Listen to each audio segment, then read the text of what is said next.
Welcome to Fortress on a Hill. I'm Henry. I'm Danny.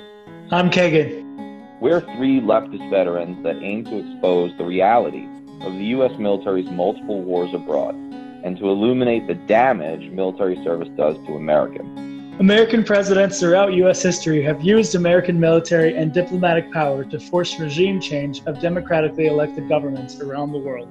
Most veterans come from families vested in prior service, and American generals choose their own, ensuring diversity of thought never interferes with American warmongering. How can we stand by and do nothing while our military kills and destroys lives the world over, while telling Americans that all this death and destruction protects them from terrorists when nothing could be more false?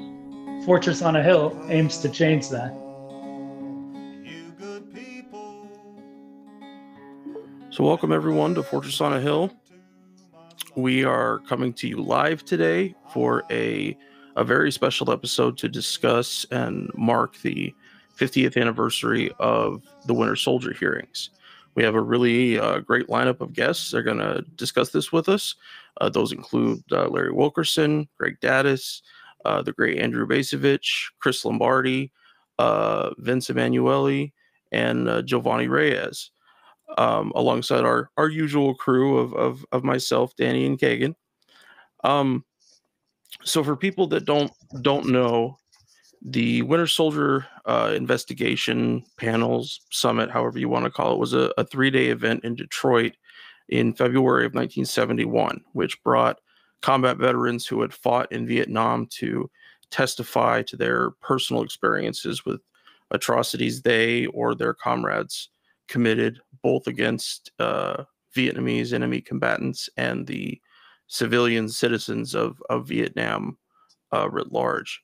The hearings were preceded by the revelations of the My Lai massacre, which, unlike Winter Soldier, received major media attention and did force U.S. officials to a certain extent defend their policies in Vietnam, which caused leaders like General Westmoreland, the senior U.S. commander in Vietnam at the time, to refer to the My Lai participants as, quote unquote, a few bad apples, a comment that many veterans of Vietnam found beyond disingenuous, and alongside other dismissals by those in power, compelled them to speak out. It was organized by the Vietnam Veterans Against the War, with many of the veterans in the film who participated having never spoken of their experiences publicly prior to their testimony, nor were there many of them anti-war activists before the inquiry began. It was filmed by a documentary crew and then turned into a film, which is available on YouTube for anybody who wants to watch it. I will share the link here in just a minute in the chat.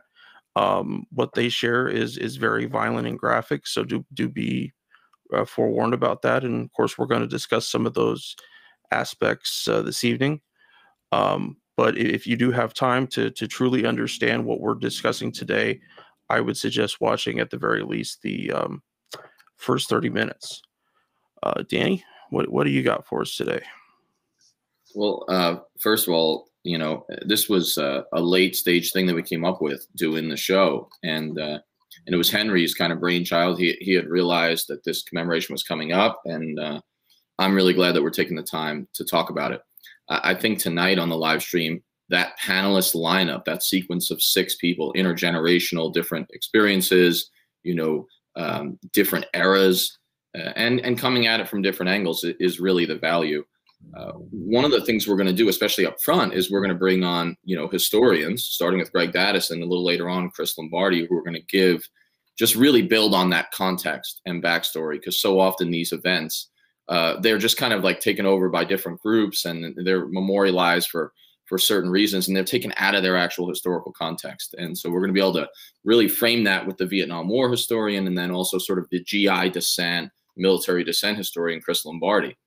I think one of the things that we're going to highlight throughout this process is that, in 2008, the Iraq Veterans Against the War did something pretty similar, right? The sort of Iraq-Afghanistan Winter Soldier hearings. And one of the things that's interesting about that, if, as you studied, I wasn't involved in any of that. I was still carrying water for the empire, dutifully.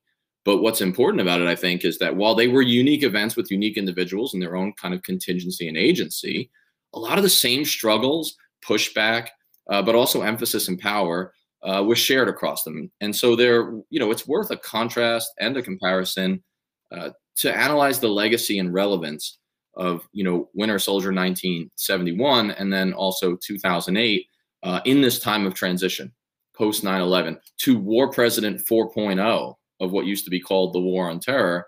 And really the only wars in American history that can be looked at that way, besides wars on the Native Americans, are Vietnam and the Philippines. And depending on how you count, Vietnam, if you look at when the first advisors go in, you're talking about 5 war presidents. So there's some similarities there, despite them being different wars. When I talk about the backlash, we're going to get into this, especially as we transition to the post 9/11 veterans. We're looking at active government and media sabotage, to some extent in 71, which I'm sure we'll get to.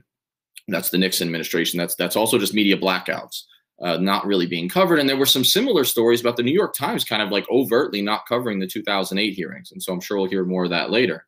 There was also a use of veterans as political pawns. This idea that if there's an element of veterans that are against the war, the Nixon administration is starting to think, and other elements, well, we should form our own groups that are pro-war and have these counter rallies. And then everyone's using different veterans for their own political purpose. That happens in Vietnam, and it may ring true today to a lot of people. There are some missing components today. I don't think we've seen the same level of, say, celebrity support that there was in 1971. And we can argue whether that's positive or negative, or what it really means. And then I think that this idea of, what did the politicians do? And I think that there is some difference. And I'm hoping that, Colonel Greg Daddis will probably hit on this, as well as Chris Lombardi, and maybe even some of our Vietnam vets. But, you had folks like Senator Mark Hatfield, who read this into the record. He's this kind of old-fashioned Republican dying breed, although I think this one we should just say dead breed of, World War II veteran who then breaks with his party a whole lot, especially on foreign policy, opposes the Vietnam War, somewhat, in favor of the nuclear freeze movement, and then even one of the only 2 Republicans to oppose the Gulf War. And then, of course, there's the Fulbright hearings that follow. I think we saw probably a little bit less than that in terms of political support in 2008, although there were, of course, the Progressive Caucus holding some hearings. So I think that the key here is to look at some of the relevance and, kind of let our speakers do the talking, because we've got a great panel tonight. I'm really excited about it on short notice. Kagan? Oh, I was just going to reiterate a lot of what you said, honestly. Just paying attention to, what is the purpose of veterans when they speak? How is the narrative portrayed? What does it was funny that it was ridiculous that this was basically not covered outside of Detroit. Like, nobody wanted it to be a big thing. Everybody wanted to just make it as hush hush as possible. And I found that to be, not uncommon, but it's just, again, just more evidence that our government just cannot take any criticism, never wants to have its legitimacy challenged. And that's exactly what issues like this does. And it just shows that, what happens when we go into a country without any real objective of trying to help people, just trying to create more war. Oh, yeah. Well, with that, I think that for once we're going to do less talking than usual. And, I'm going to briefly introduce, we're each going to kind of take the panelists in sequence. First up is Greg Daddis. And, for those who don't know his work and his career, he's a 1989 West Point graduate, he's a professor of history, retired U.S. Army full colonel. He was in Desert Storm as well as Iraqi Freedom. Now he is a professor of military history at San Diego State. Before that, he was at Chapman University. His specialization really is history of the Vietnam Wars and Cold War era. Prolific author, 5 books, most recently Pulp Vietnam, which is totally worth checking out. And his columns have been all over the place, right? But in some of the mainstream places, New York Times, Washington Post, LA Times. Greg was also my boss as the American History Division Chief on the West Point faculty in the history department. who I'm happy to say developed into a personal friend against his better judgment. And he's now also a senior fellow at the Eisenhower Media Network, EMN, of independent, critical military and intelligence, kind of veteran expert voices trying to get into media. And with that, Greg, thanks for coming on. Yeah, thanks for having me. Appreciate it. Good to see you.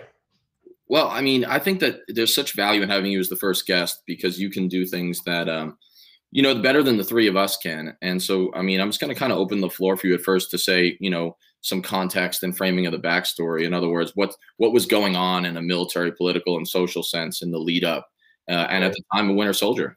Yeah. Well, I think what's important to begin with is that this is a time period where the Nixon administration has decided that that there is no possibility of what he says is a total military victory in Vietnam. So the withdrawal of American troops has already begun. We see the first drawdown of American troops in the spring and summer of 1969. And yet, as the war continues and Nixon continues to expand the war, whether it's in Cambodia in 1970 or Laos in 1971, there's this increasing frustration, I think, of American veterans of trying to reconcile this idea that we're no longer in it to win and we're withdrawing. And if that's the case, then why are we continuing to expand the war? And so I think by the time you get to mid-1970 and then into early 1971, which is just amazing that it's 50 years ago now, you really start to see the Vietnam Veterans Against the War as a home, a place where veterans really feel comfortable sharing their stories. And with that becomes this impetus to try and gain a sense of a national voice to contest these problematic policies that many of these veterans are seeing, even as Nixon is saying that we're withdrawing from Vietnam and kind of moving on. When you see the expansion of the war, this, as Nixon calls it, incursion into Cambodia in the spring, April of 1970, that leads to the Kent State and Jackson State killings here inside the United States. You see, again, another expansion of the war in Laos in early 1971, not long after the Winter Soldier event.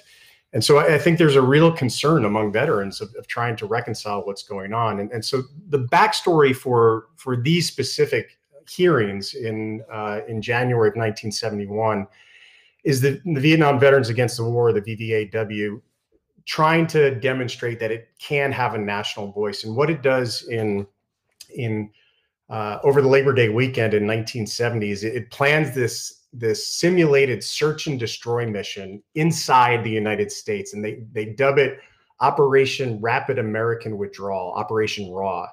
And what they call it is guerrilla theater. And so what the planners do is they organize this in a way that's going to be the first national demonstration against the war that's run by the Vietnam Veterans Against the War. And so what you do is you see these veterans are working hand in hand with peace activists, and they march from Morristown, New Jersey, the former headquarters of George Washington and the Continental Army, to Valley Forge, Pennsylvania. And along the way, they conduct this guerrilla theater, these mock search and destroy operations across this path as they're moving from New Jersey into Pennsylvania. And they reenact Vietnam village sweeps. They conduct kidnapping of actors that are posing as Vietnamese civilians, and they demand intelligence from the local community. They're handing out flyers that are saying, you know, a U.S. infantry company just came through here. And it does actually cause quite a bit of media attention, creates a good deal of national media attention. And it's interesting here to see the generational tensions that you actually have a number of World War II veterans that are lining the route of march, and they're heckling these Vietnam veterans and calling them unpatriotic and demeaning on them. There's even reports of World War II veterans spitting on these Vietnam anti-war activists along this route of march. And so, you know, I think this is an important context, Danny, because what it does is it really shows that the Winter Soldier investigations and the hearings that will happen in Detroit are part of a much larger context. And it's really an organization that's trying to find its voice and trying to grab all of these different media outlets and organizations across the country to demand attention being paid to what they're seeing as the atrocities that are occurring in South Vietnam.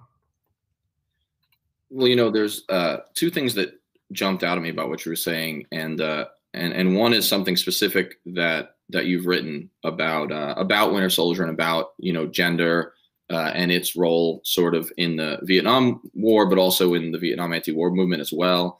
And then the next thing that I want to talk about is kind of the scholarly debate about the effectiveness of the anti-war movement, and specifically the veteran one. So, but starting off top with something kind of specific that I think is interesting. You know, we don't think a lot about female veterans any time before really than post 9/11 or maybe the Gulf War. And you had written an article, which I just love the clever title, Mansplaining Vietnam, which I believe was 2018. And you were saying that this is quoted, the construction of a male-dominated memory began, you know, even as troops were departing from and dissenting against the war, and talking about how of the 100 veterans and 16 civilians in the testimony of Winter Soldier, there were 4 women. Then they were kind of subordinated within, if not expunged from, such narratives. And not to take anything away from Winter Soldier, but I just think, you know, when I read that article today, I thought, well, that's something you don't hear a whole lot about. So maybe if you had a few minutes on just that context in general. Yeah, I think even what you see in these demonstrations is a kind of gendered narrative of the American experience in Vietnam, that it's only those male American soldiers that are able to speak directly to the war experience. And part of that is that they craft themselves as victims of the war effort. You know, Vietnam is something that happens to American soldiers, not what American soldiers you know, do to Vietnamese. But I think what you start to see very early, and even in these Winter Soldier investigations or the hearings, is a belief or an assertion that the only people that can speak authoritatively about the American experience in Vietnam are those that have actually seen combat. And as we know, I mean, that just wasn't the American experience in Vietnam. Less than 25% of American soldiers actually served in combat positions and saw combat.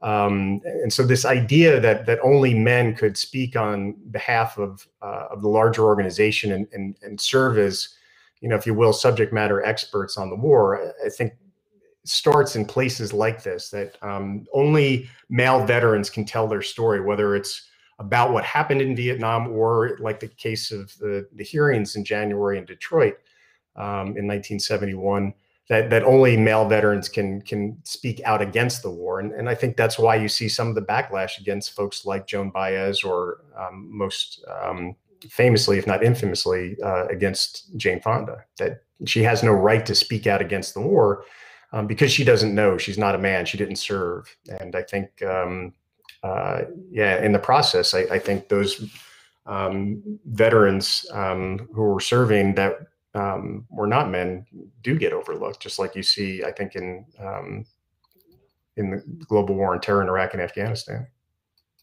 Absolutely. And I think that, you know, just in my own limited experience, I've seen that sometimes within anti-war veteran communities, you know, even progressive ones, like sort of style progressive ones, there can sometimes be this measuring contest of like combat experience. And it's like, is your credibility of somehow like how many times you were shot at or how many people you killed. And that, of course, can be problematic. And yet I wonder, you know, leading into this kind of next question, because I've always been interested in like historiography and debates within historians, because I'm a hyper geek, you know, like you, I learn from the best. But the Vietnam War seems one of the more contested, right? Yeah. It's like Civil War, Alamo. You remember when we were teaching at West Point. Right. So I guess what I'm interested in is, you know, what do scholars say about the influence, effectiveness, or decisiveness of the civilian, but especially the military anti-war movement, you know, events like Winter Soldier specifically, in bringing the war to a close? And is there anything remotely close to a consensus developing among serious scholars on this? No, the short answer is I don't think so. This is still a hotly debated topic about the effectiveness of the overall anti-war movement and clearly the veterans' place in it.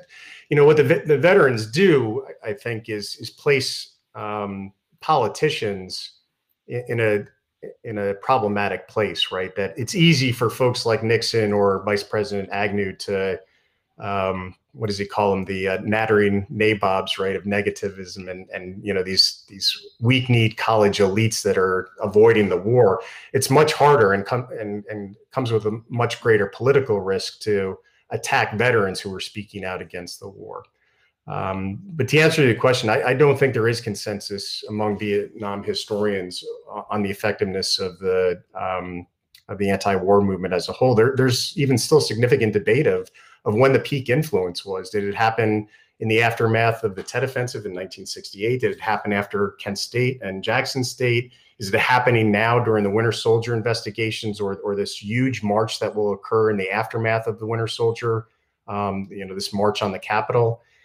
And I don't think we're going to come to consensus anytime soon on this question. And clearly the place of veterans inside of this larger anti-war movement is still part of that argument that is unfolding today.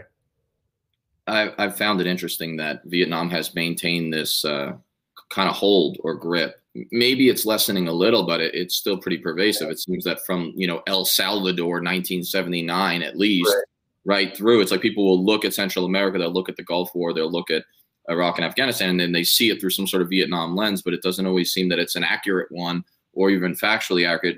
Why do you think that is? Why the hold of that? I think in large part because it's still Americans in general wrestling with the fact that this is the first episode in the post-World War II era where we're confronted with the limitations of American power. And I've said this many times. I mean, this is why we continue to struggle with Vietnam, is because it doesn't fit the narrative of American exceptionalism and the standard narrative of progress over time. It's hard to contest the fact, and although some still do, that the United States did not win in Vietnam. It did not achieve its political objectives, and I think with that then should come a lot of soul searching. But instead, I think what you find is a lot of mental gymnastics to move around the problem of us not accomplishing our political objectives, and I would argue overall the misuse of American military power in the attempt to achieve those political objectives. And I think that's what you see these veterans speaking out against. They're seeing the political conflict unfolding inside South Vietnam. They're seeing how the application of armed force is upsetting that political conflict and not doing anything really to solve it. In fact, making it much, much worse, especially for Vietnamese civilians. And so that's why they're coming back and speaking out, because they don't feel that their side of the story is being told, and are genuinely, I think, concerned, upset, horrified by what America has become in Vietnam. And that's what they're speaking out against. And I think that's really the genesis for these hearings that you see in Detroit in early 1971. One of the things that we mentioned in the intro and that you touched on a bit, specifically with the World War II veterans, I mean, heckling and like spitting reportedly on some of these veterans. Right. It seems to me that a lot of different groups are like this internally, but veterans in general can be kind of brutal, sort of like invented, or at least have been longtime strong appliers of like modern day trolling. Right. and I kind of want to like end with some of the relevance and not lessen so much, but like comparisons to today and where we're at. And you wrote a piece about almost a year ago, for the History News Network. And I thought it had a provocative and kind of dead on title, and not just because I was profiled in it. I think more importantly, Ron Kovic was, right, who was prominent anti-war, and we both had a chance to meet him, right. Anti-Vietnam War activist born on the 4th of July. But the title of it was, patriotic veterans only, please.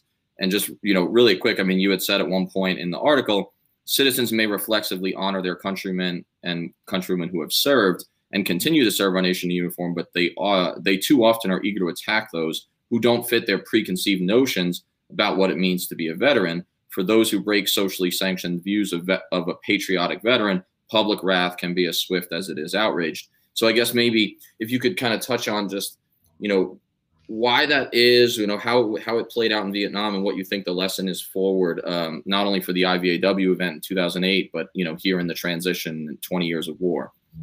I think in large part because we want to believe a certain storyline. We want to believe that greatest generation narrative that we've constructed. This idea that selfless citizen soldiers go off to war, they fight a good war for very positive ideals, and then come back and are honored for their service and very easily reintegrate back into society and continue their service to the country in different ways. And I think what you see in the Winter Soldier hearings is a bunch of veterans contesting that narrative and saying quite simply that it's not true, that they're sharing this testimony and allegations of atrocities and criminal behavior. And, you know, the opening statement from this Lieutenant William Crandall talks about Americans going overseas to preserve the peace. And instead, as he says, all we did was set all of Indochina aflame. And I just don't think that that's a message that most Americans want to hear. You know, they're arguing that My Lai is not an isolated incident, and they're arguing that war is an atrocity-producing situation that's bordering, as one veteran says, on full and final genocide. And that's not the narrative that Americans want to hear. They want to hear that we go overseas, we send our strong, young, good men overseas, and they represent us well.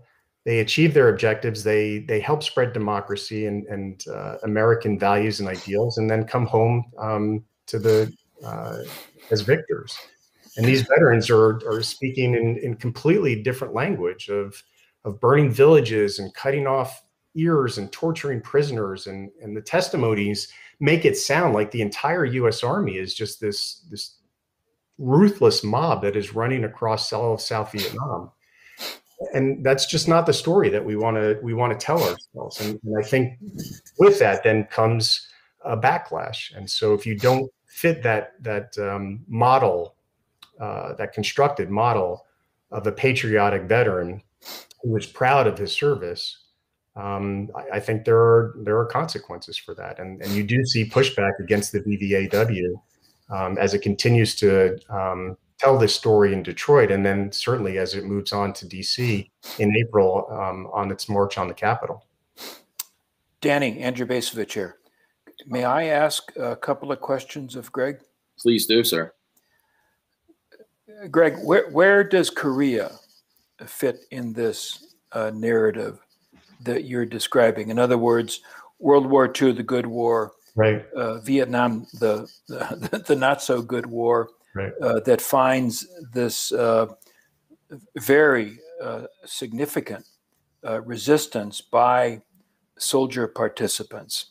How does Korea fit in? Which to my mind is another war that is ambiguous in terms of its strategic significance, but also ambiguous morally. That's question number one. Question number two, and maybe you guys have already talked about this. I apologize because I'm just now joining. But how does all that relate to where we are now? As we approach 20 years of war in the greater Middle East on a smaller scale than Vietnam or Korea or World War II. And I hope I'm not trespassing on others' views here, but notwithstanding the significance of veterans' voices in opposing our so-called endless wars, by and large, it seems to me that opposition has not come anywhere near what it was in Vietnam. So 2 questions for you as a historian. Yeah, thanks, Andy. I appreciate it. I think in regard to Korea, how it fits in is really interesting. And I think the word you used is spot on, ambiguous, that we fight this war. It results in a negotiated settlement that Americans, I think, are clearly uncomfortable with. And yet at the same time, I think many policymakers in DC can still make the argument that communism was contained, if not successfully rolled back. So there's there may have been a negotiated settlement that many Americans were uncomfortable with and were questioning the sacrifices to get that negotiated settlement. But at least you can continue to make the argument that the policy objectives were obtained, and this was a successful application of what will become known as the containment strategy.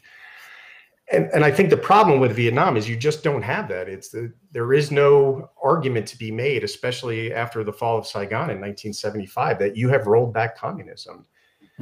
So I think what happens in the aftermath of Korea, unlike Vietnam, is folks move away from the argument as quietly as they can. They accept the negotiated settlement and they move away from it. And I think, obviously it becomes known as the Forgotten War for a reason. And I think it's because of that. It's that negotiated settlement allows us to move the conversation elsewhere, where Vietnam just doesn't afford you that opportunity. I think I agree with that.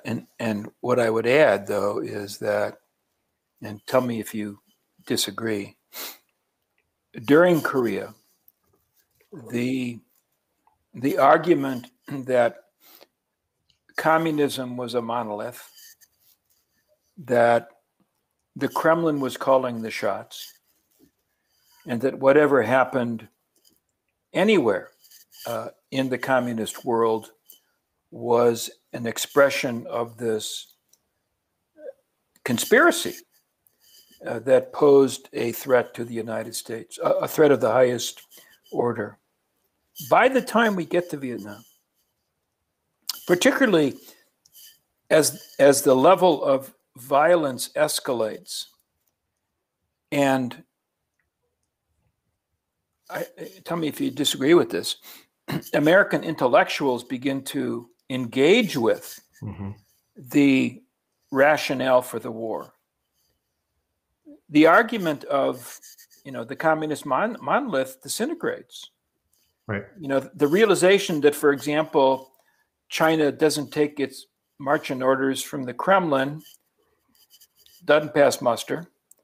The realization that the Vietnamese, in fact, have at best a complex relationship with the Chinese, the whole thing kind of falls apart. Which is a way of saying, I think, that the debate about the war and its historical context matters hugely in terms of shaping attitudes, and therefore empowers Vietnam veterans to speak and to be taken seriously. Is that kind of right? I think it's absolutely right. I think without question, there is a Cold War consensus in the early 1950s during the Korean War and in the immediate aftermath that cuts across the American foreign policy establishment and academia as well.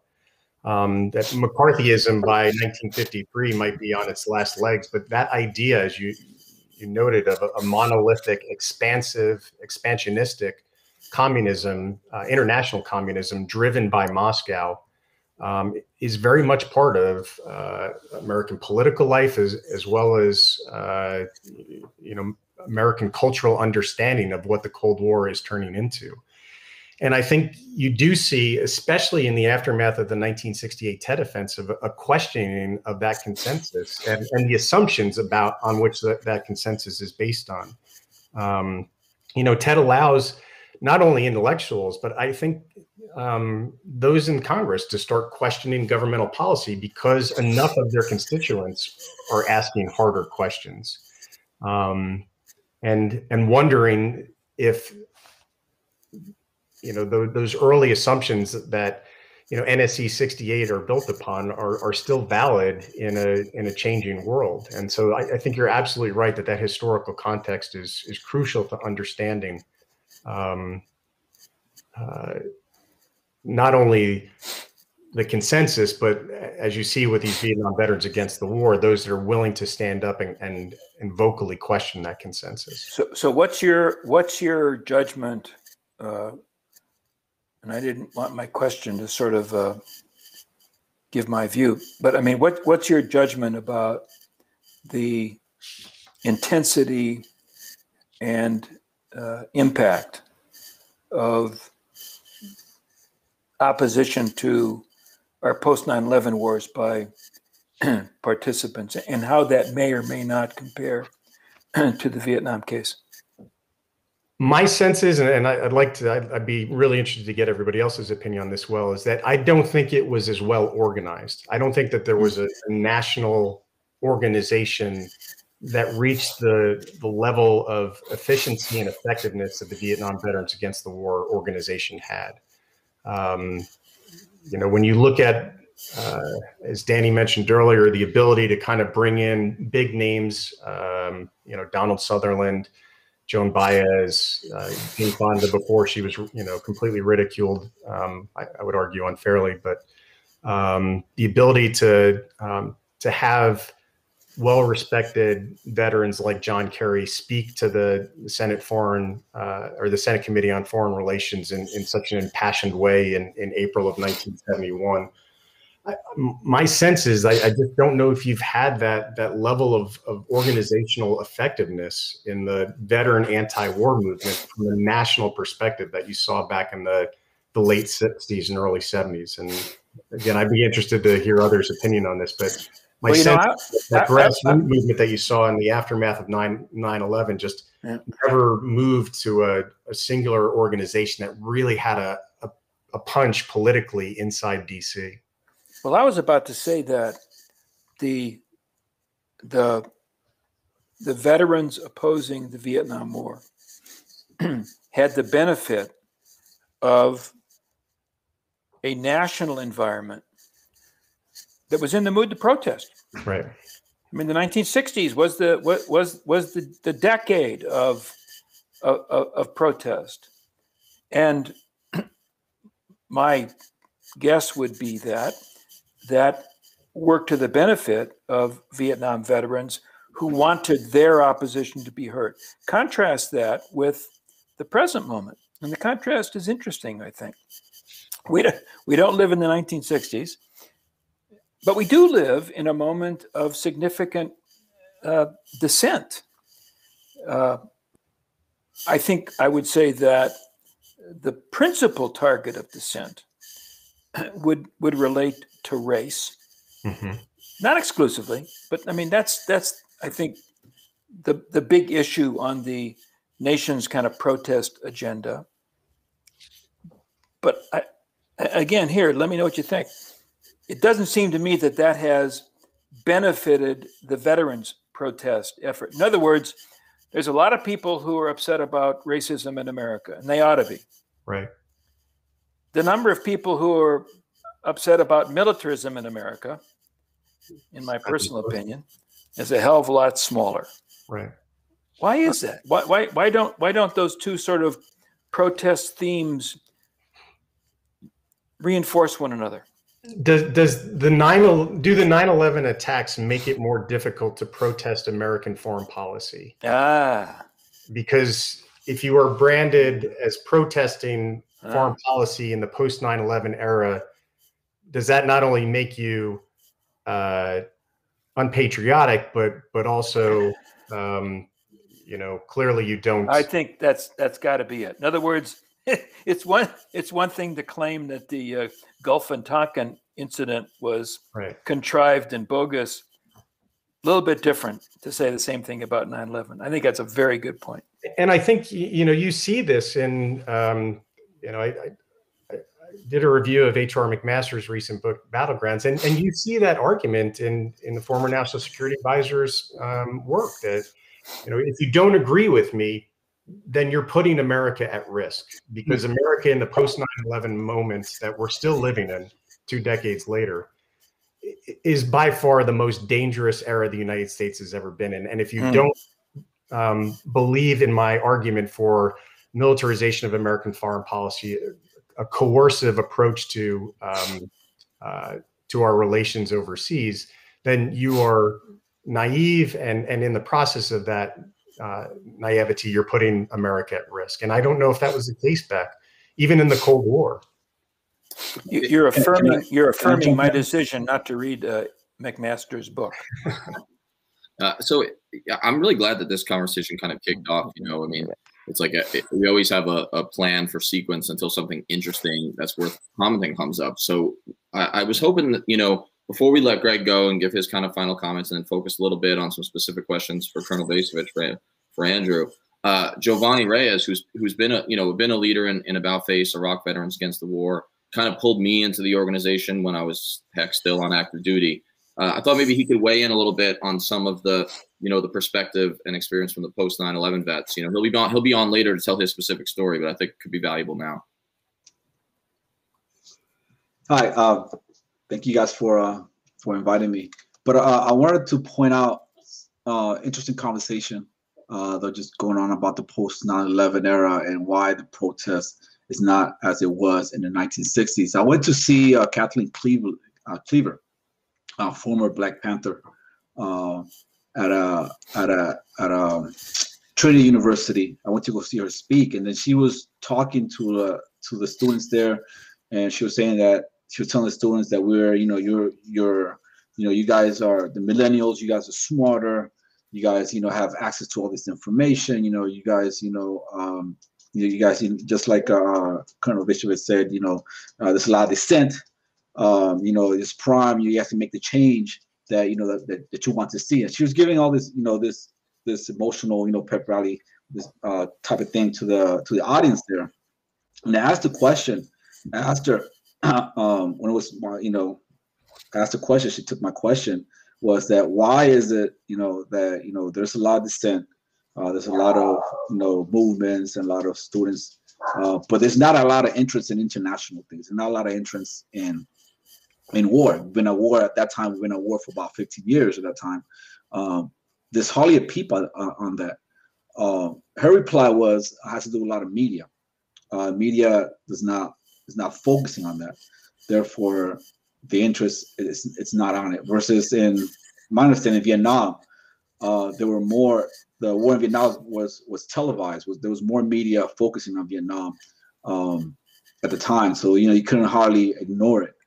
Today, there's a lot of there's a lot of media, there's a lot of channels, a lot of ways to getting information. But when you're overloading the population with information, attention just becomes more expensive. So that was her reply. And I asked a college student at another opportunity. I asked her, I went to an interview. They interviewed me about, back then it was about ISIS and about Islamophobia and all that, right? And it was the professor that interviewed me had a student with her, and she was taking notes as she was asking me questions. And then at the end, I asked her a question. I asked them, why, in the 60s, 70s, there was a lot of student activism, against the wars. Today, you don't see that as much. And what are students talking about today? What are college students talking about today? So the professor said, that's a good question. So you referred the question to her aide. And her reply was, well, what's pressing our mind, what's foremost in our mind is, how are we going to pay this debt, this college debt? That's the first, that's what's pressing, and how are we going to get a job, so after I graduate college, that was her main concerns. And also at the lesser concern, or not so much lesser, but another concern that according to her, a lot of college students have is more in a realm of identity, of identity politics, and queer LGBTQ empowerment, and women empowerment, Black empowerment, all these other identity stuff, but pretty much not so much focus on foreign policy, because foreign policy seems to be complicated and alien, so not to focus much on it. So that's what I would say. Difference today, as far as why movement doesn't focus much on the 20-year never-ending wars that we are right now, versus in the 60s and 70s where they were more focused on it, where just like our Colonel Basevich said, there was a decade of protests, you know, and it just so happened that the Vietnam War was going on at the same time. Could I jump in on this? I just have a question. I think the easiest way to connect militarism with everything that's going on is to talk about the militarism and the police, and to talk about the police tactics they have used overseas, or the use of the way that we've done things in Iraq and Afghanistan over the last 20 years now, you know, and how that has come home. I think that actually really resonates with folks, because then they can see the line. They can see the fact of like, oh, this is stuff that we've done over there and we're bringing it over here, and this is why it's impacting you. And it's just harder because so many kids, we talk a lot about on the podcast about an economic draft, about the idea that, you know, the military basically wants kids to join in lieu of getting a job when people are concerned about economics and everything. It's like, well, here's a job, here's a way to get college, here's a way to do all these things. And so people can look at that as a benefit if they're just looking at it from that standpoint. And, you know, we know that the military has just gotten smaller and smaller, and people spend more and more time deployed. So there's less and less people that have a stake in it, that there isn't a draft. You know, people don't have to worry about that. And that really does make a huge difference. So that's one of the things that I'm going to ask Colonel Basevich about a little bit specifically, just because of some of his work and on this subject specifically, the book Freedom and Trust, and really throughout a lot of his work. And I think that that's an important context as well. Before I do that, Greg, I wanted to kind of give you an opportunity to give some like closing thoughts on the relevance and legacy of this. And before I just do that, I found another article where you were sort of quoted a couple of times, and it made me laugh a little. And I'm not sure how it relates, but maybe it does in terms of legacy and the changes within the military, is what you're kind of talking about, but especially in the veteran community. It was a 2015 article on the 40th anniversary of the fall of Saigon. And, you know, you were still active in the Army. We were working together at that point. You were on the faculty at West Point. And there's this interesting part where the author wrote regarding your sort of critical take on the war overall. And he says, I asked Colonel Daddis if his skepticism is now widely expressed at West Point. And next says, in the history department, Daddis said with a smile. And, you know, that kind of made me laugh, because obviously we used to always joke about being the hippie department, maybe along with English and at war with Soch or whatever. But, you know, I mean, just any closing thoughts for a few minutes before we transition some of the questions to Colonel Basevich. And of course, feel free to stay on and weigh in. Like we had. It's a great conversation. Thanks for hosting it. I think maybe as a summary, the problem that Vietnam veterans against the war faced is a similar one for veterans today that are opposing you know, the over-reliance of armed force in American foreign policy. And I think it's amplified today in the sense that the problem today is having your voice heard in this age of daily rage.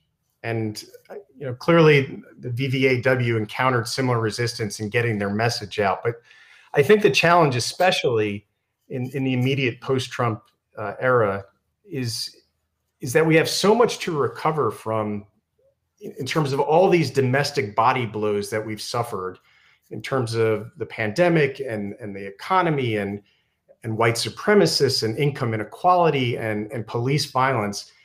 And the challenge with all of this is, as folks are getting on social media and daily just raging against the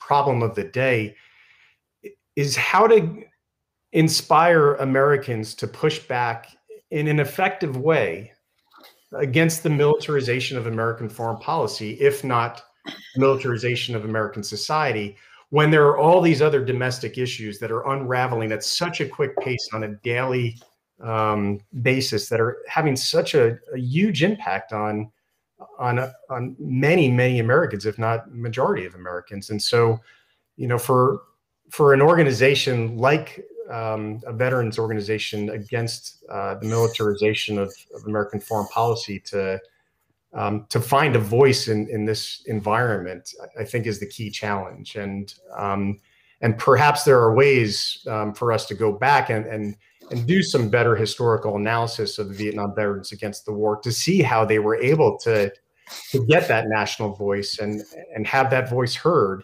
to the point where they were able to have representatives from their organization giving impassioned testimony in front of the Senate, and at least in some way we can debate the effectiveness, but having some impact on the overall anti-war movement. Let me respond to that, which I think is exactly correct. And I would add this additional factor. It has to do with our politics at the present moment. So, you know, we got a two-party system. Republican Party, for all practical purposes, has abandoned any conception of any principle whatsoever. Whether the party will reconstitute itself in a meaningful way very much remains to be seen. The Democratic Party, it seems to me, is divided between a progressive wing and a centrist wing, and the centrists have prevailed. That is the meaning of the Biden presidency up to this point. That is to say, the part of the Democratic Party that might be responsive to the anti-militarism critique is, at the present moment at least, kind of pushed into a minority status. And as long as that's the case, but there's no indication whatsoever, as far as I can tell, for example, that the Biden administration is interested in reducing military spending, in reevaluating the global empire of American bases. So our politics today is also not conducive to the kind of critique that veterans who oppose our never-ending wars are in a position to offer. Yeah, I think that's a great point, Annie. And in short, how do you incentivize politicians like Joe Biden to take these matters and put them to the forefront of reevaluating American policy, both domestic and foreign?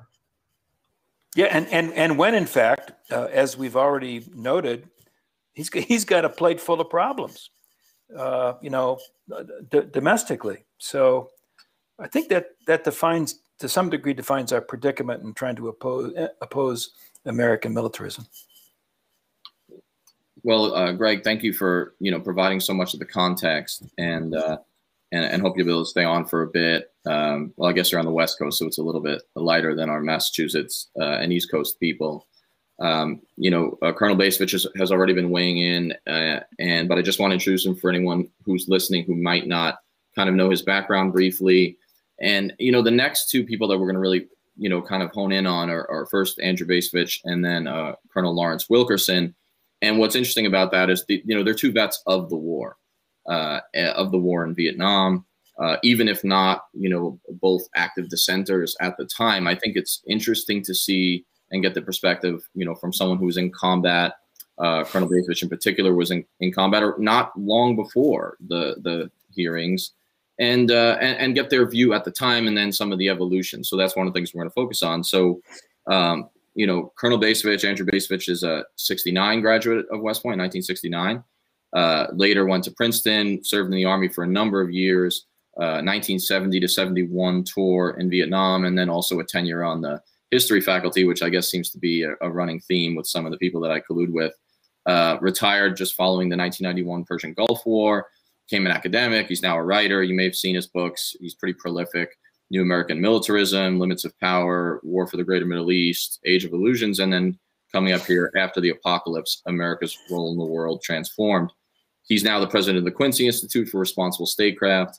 And he's also someone I've read and admired from afar for more than 15 years. And I've been feeling privileged to, collaborate with him on some projects and get to know him. I had read The New American Militarism, Andrew, as leading into my first question. As a senior, I think, as I told you, at West Point, Colonel Ty Sedgley, who was a lieutenant colonel at the time, assigned it. And, I was interested to start out with some of your own context because, from a personal level, we were officers in the same branch of the Army at around the same rank when we did our tours. When I was in Iraq in 2006 and you went to Vietnam in 1970. you touch on some of this context in your 2013 book, Breach of Trust. And it was one of the first times I'd seen you really kind of dig into a Vietnam vignette.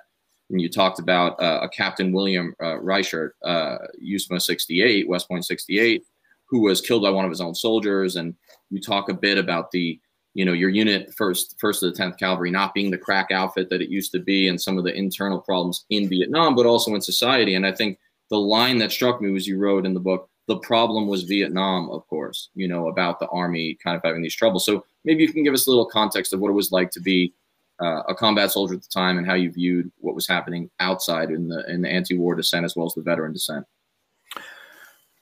So my year in Vietnam was from the summer of 1970 to the summer of 1971. So we're talking after Tet.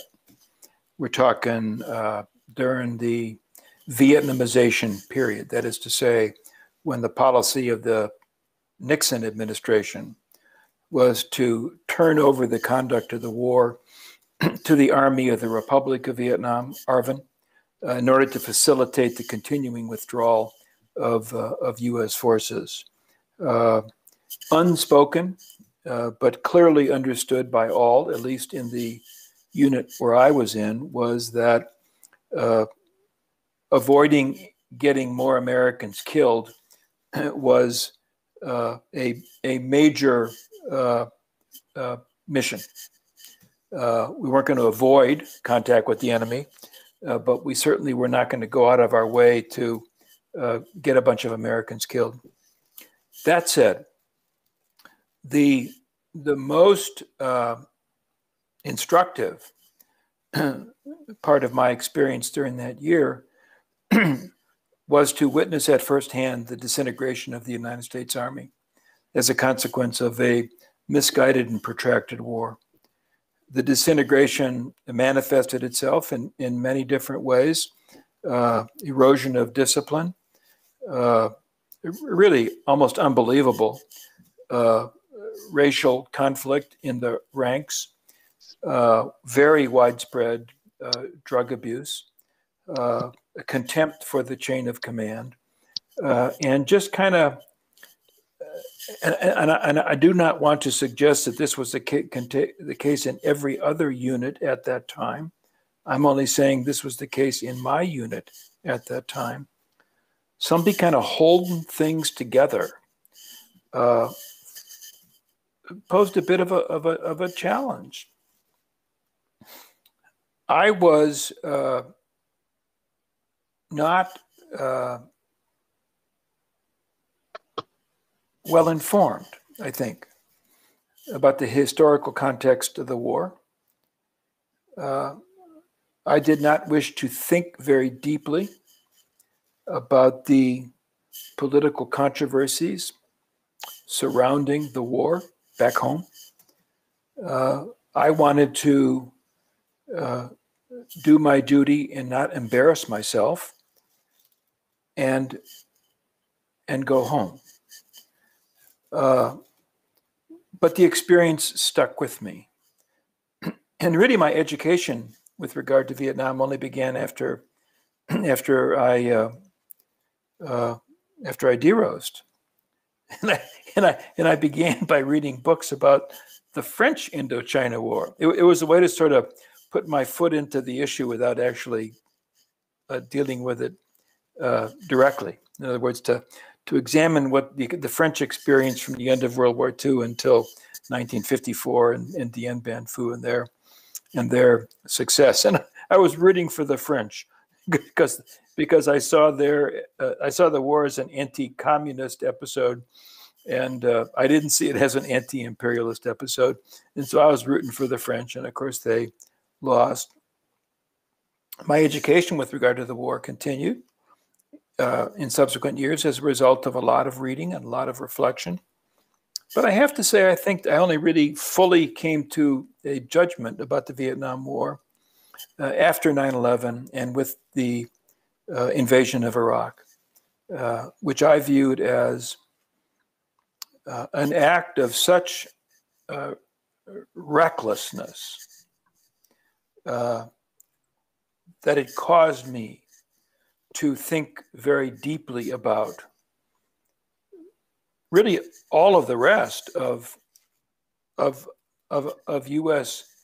history, America's role in the world.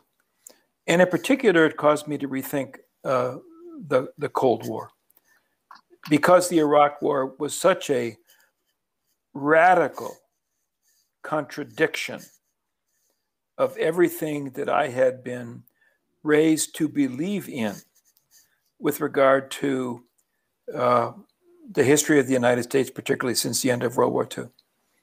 So as an active duty officer for, 20 plus years, I was not a dissenter. I probably should have been. I was not a dissenter. I'm kind of a late in the game dissenter. And I regret that it took me so long to come to the position that I now inhabit. But, there you have it. Some of us are slow learners. I'm a slow learner. Well, you'd mentioned that you stay in after your Vietnam tour for, about 20 more years, rise through the ranks. You've been quoted a few times. I think it's in one of your books about saying, I didn't have an original thought until I was out of uniform. and I remember that striking me. But at the same time, I mean, just to kind of like push in a little bit, I imagine that even though it was 9/11 and then, retiring before that, brought forth some more in-depth thoughts. Was there any change during your time in service? What was the West Point faculty like? How did you have evolving views even before then on these anti-war soldiers, right? So these anti-war veterans, how did you view them in 1970, 71? And did that change at all until you were out of uniform?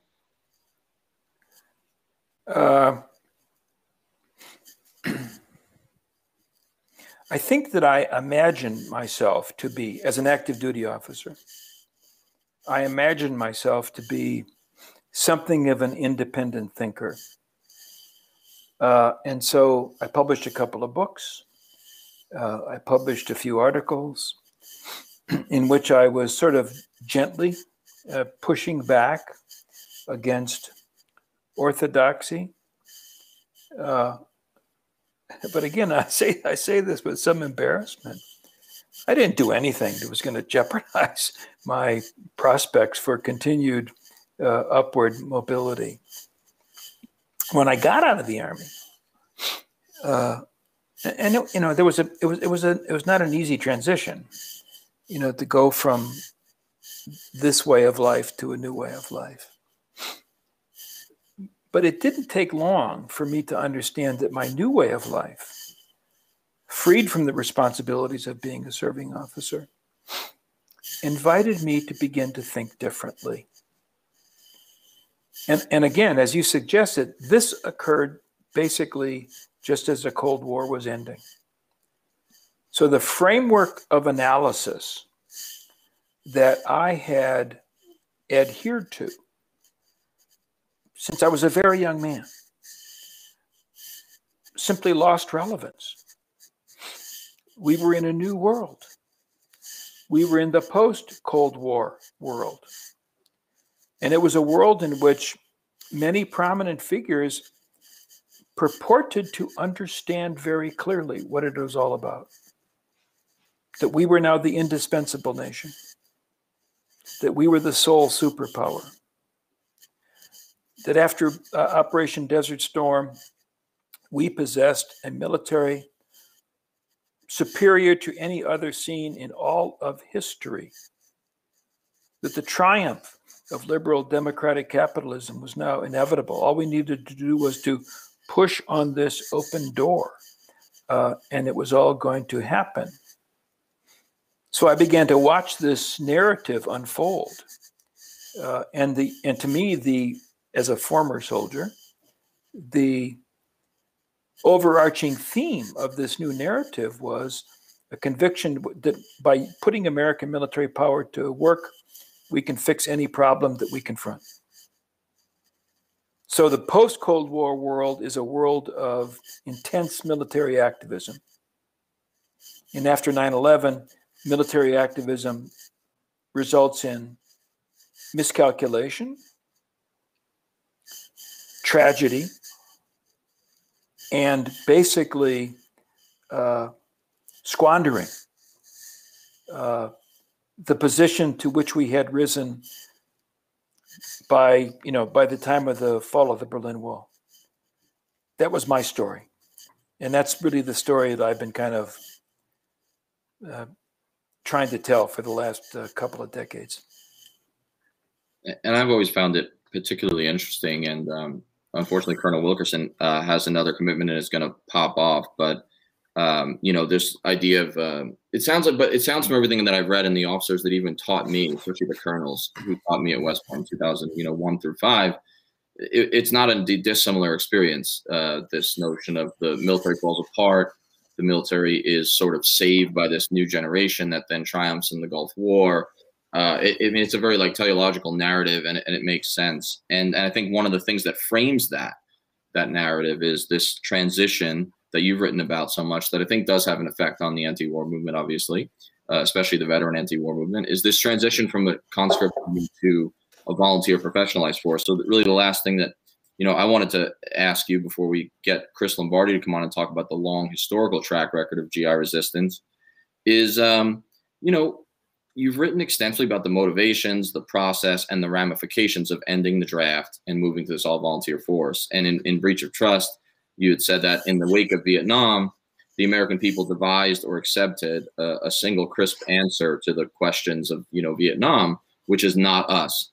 Except as spectators, Americans abrogated any further responsibility for war in all of its aspects, and with the people opting out, war became the exclusive province of the state.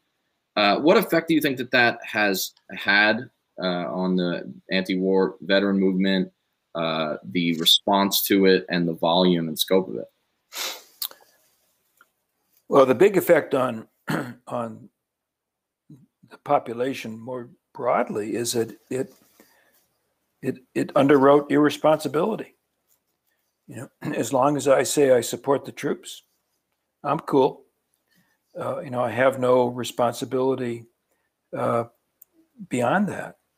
And I think that's a major explanation for the horrendous failures that we have sustained, particularly since 9/11, the misuse of military power that really provides the context for this conversation. Now, how does that affect Vietnam? Not Vietnam.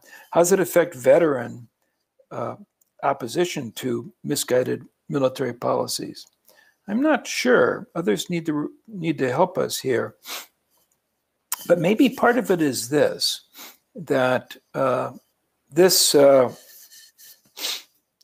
putting the veterans on a pedestal, that they're better than the rest of us folks because they're veterans, in an odd way, deprives them of a critical voice. We don't put veterans on a pedestal so that they can tell us how screwed up the country is or how screwed up our policies are.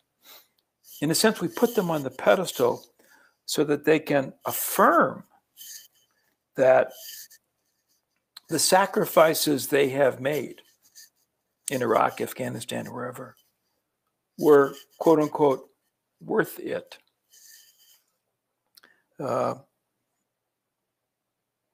I do believe, I've long believed, that we have not, as a people, as a nation, we have not yet come to an appreciation of how pernicious the abandonment of the citizen soldier tradition was, with its replacement by this so-called all-volunteer force, which really is what the founders would have called a standing army. And frankly, in Washington, as far as I can tell, there is no interest in exploring that subject. Danny, I'm going to have to move on. Please. So thanks so much for coming on and for offering so much interaction with the last guest, Greg Daddis. Always a pleasure to have you on, and let's do it again sometime. It's great. Greg, nice beard. Good seeing you. It was great comment. Thank you so much. Okay, bye-bye. Henry, I think Giovanni, did you want to? Colonel Bacevich, I'm not sure if you wanted to jump in with your question because someone, particularly Greg, might be able to jump in on this, or Chris Lombardi, who we're going to introduce next. I did. I wanted to ask take the opportunity to ask both Colonel Bacevich and Colonel Wilkerson, and Colonel Bacevich hit some of the points there. As far as my question was, were there, in comparison to Vietnam, the 60s to today, and the lack of the anti-war movement that was part of the 1960s, right? Was there also an adulation, a hero worshiping for the military back then as it is today? And also, I wanted to ask if he feels that the 1980s is partially responsible for cultivating the culture of soldier worshiping, military worshiping, of cultivating that,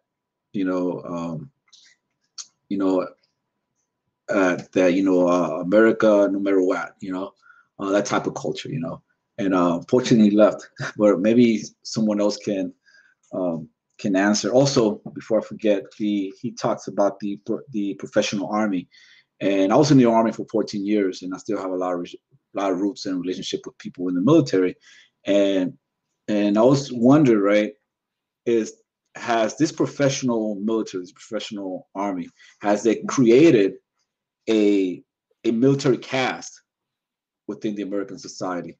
That's one of the questions I wanted to ask.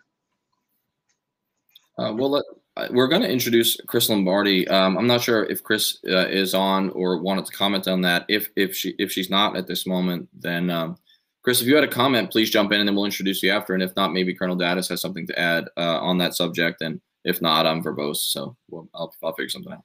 It's two great questions.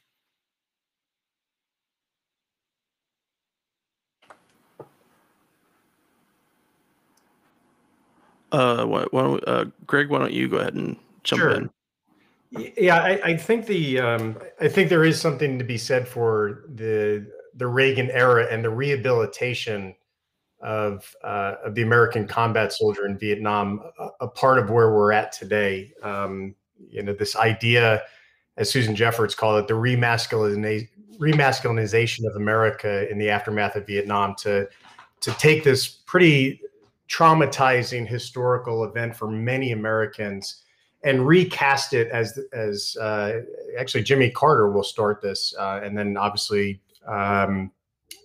Reagan will run with it. This idea that Vietnam was in fact a noble cause, and the redemption of the veteran occurs, I think, very much in the 1980s. You see it in popular culture, right? That we move from the traumatized veteran in the 70s, from Taxi Driver and Coming Home, to when you get to the 1980s, you're now seeing a much more remasculinized and rehabilitated veteran in Rambo and Chuck Norris Missing in Action films, and Arnold Schwarzenegger, that all of these hyper masculinized veterans are demonstrating that America is back in a forceful manner.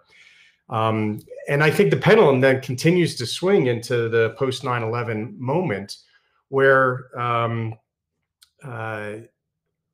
there is a collective, I would argue, a collective national guilt for how Americans treated Vietnam veterans. And we want to ensure then that doesn't happen again as veterans come home from Iraq and Afghanistan.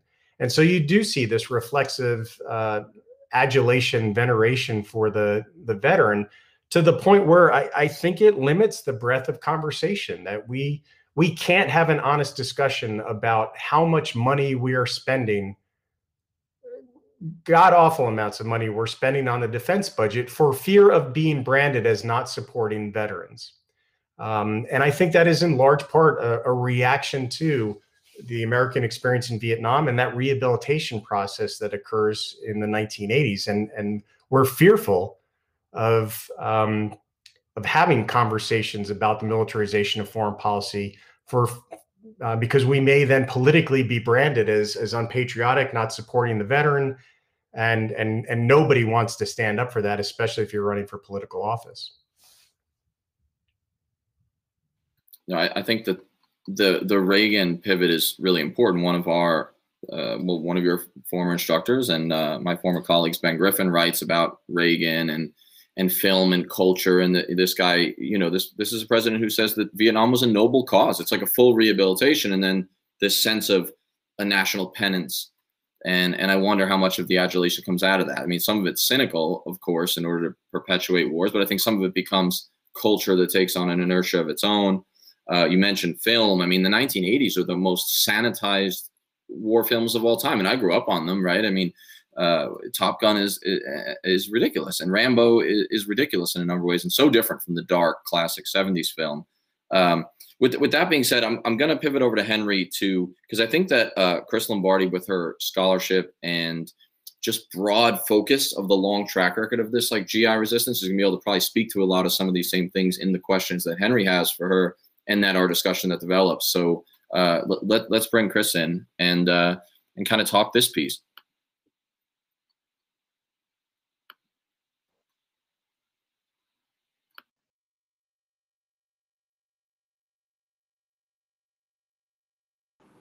Get all my buttons pushed here.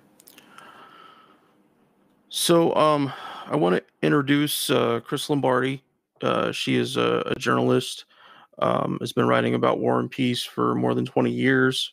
Her work has appeared in The Nation, the Philadelphia Inquirer, and WHYY.org. She is the author of the amazing new book, I Ain't Marching Anymore, Dissenters, Deserters, and Objectors to America's Wars, which came out in November.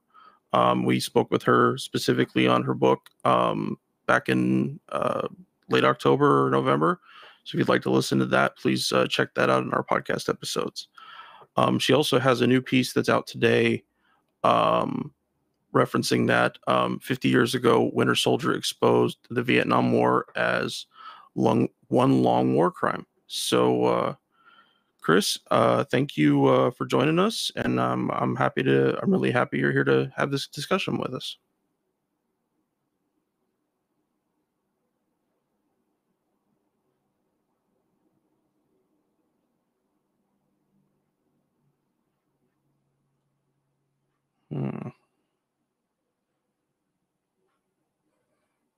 Not sure what happened.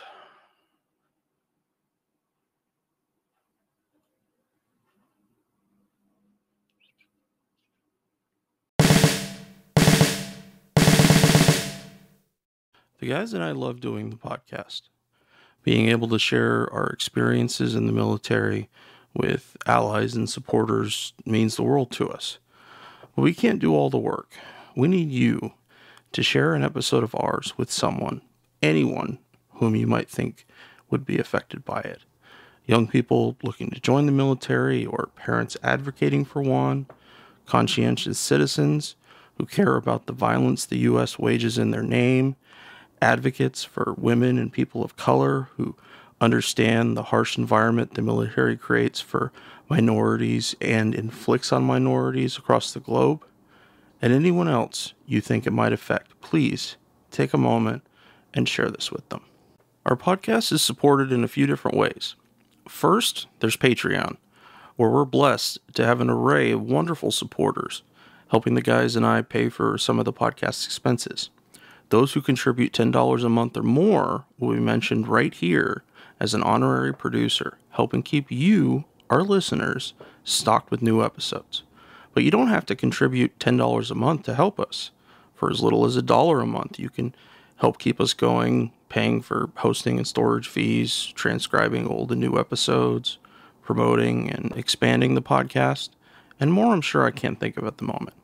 So let's bring out our honorary producers, and they are Will Arens, Fahim Shirazi, James O'Barr, Adam Bellows, Eric Phillips, Paul Appel, Julie Dupree, Thomas Benson, Emma P., Janet Hansen, Tristan Oliver, Daniel Fleming, Michael Karen, Jason, Zach H., Ren Jacob, and the Status Quo podcast. Your contributions are wonderfully helpful to us. Thank you so much. However, if Patreon isn't your style, you can contribute directly to us through PayPal at paypal.me/Fortress on a Hill. Or please check out our awesome store on Spreadshirt.com for some great Fortress merch. The link is in the show notes. And now, let's get back to the podcast.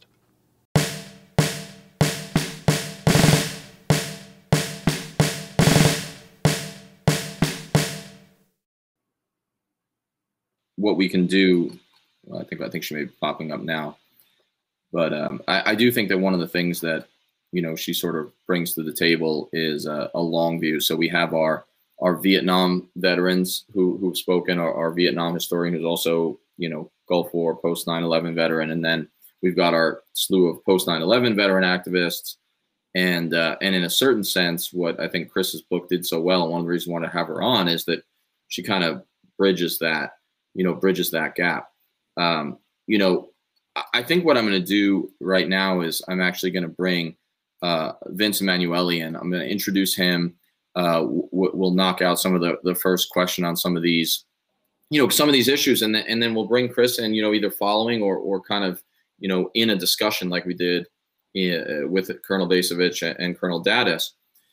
Because he kind of is our first veteran, you know, besides the hosts, you know, but in terms of people who were in on the ground early, you know, Colonel Basevich was saying how he wasn't a dissenter. He probably should have been. He spent 20 more years. I mean, I have that feeling about 10 years, you know, after I essentially was, as I've said a million times, I mean, I was against the Iraq War, at least in an unsophisticated manner in 2006, you know, at the New Year's 2007. But people like Giovanni and Vince were in on the ground kind of early.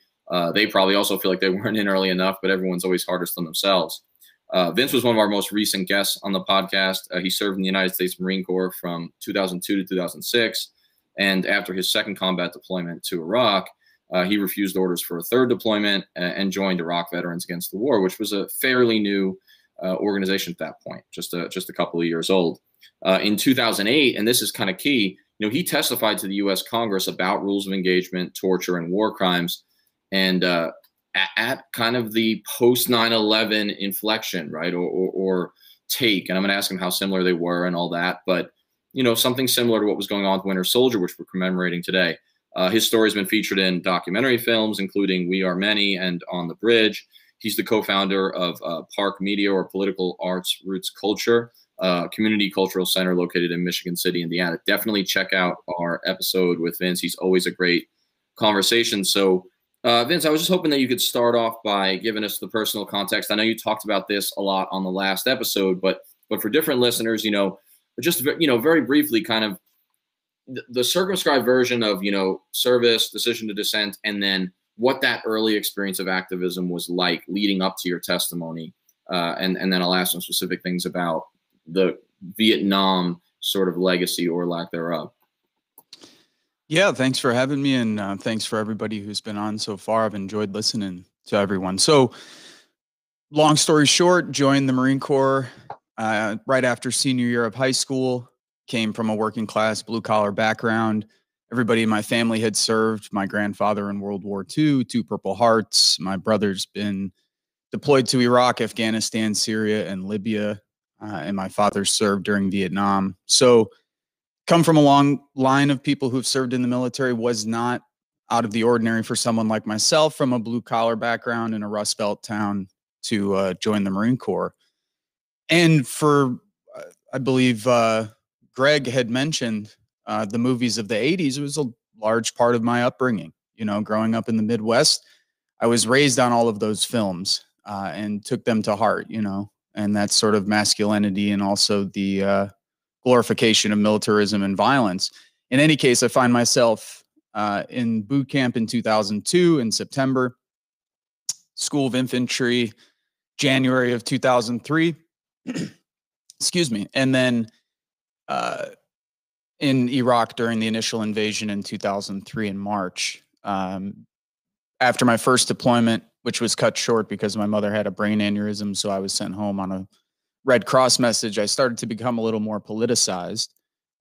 Was reading books. My friends were coming home from their first year at university, so you know, a lot of them taking courses in the humanities and so forth and becoming politicized on campus, it started to help me become a little more politicized. And then went back to 29 Palms, California, where I was stationed with the 1st Battalion, 7th Marines, Alpha Company, 3rd Platoon, and got ready for a second deployment to Iraq in August of 2004 until April of 2005.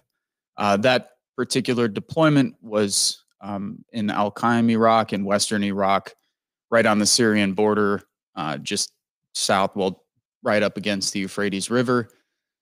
It was during a particularly violent period of the war, and it was really the Wild West. I know Henry was there a couple years after I was there, and we talked about this during the last podcast, and it was a horrific experience. I mean, the things that my fellow Marines were participating in and doing were the very worst things you could possibly imagine. So, you know, shooting and killing innocent civilians at checkpoints and during house raids, and beating up and torturing and sometimes killing prisoners, taking pictures with dead bodies, mutilating dead bodies, so on and so forth. And these were all the things that I eventually went on to testify about, both during the Winter Soldier hearings in Silver Springs, Maryland, but then again after that to Congress when we.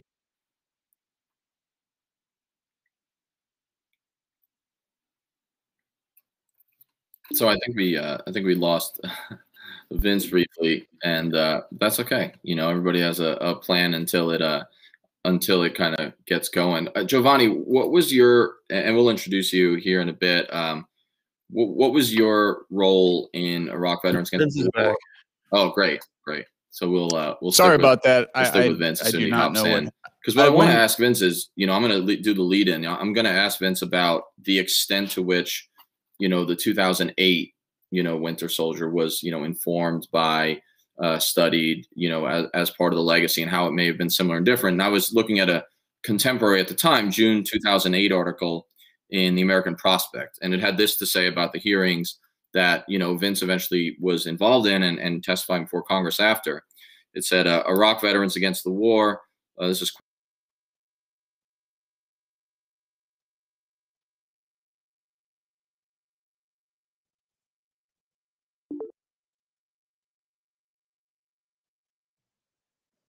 of the occupation.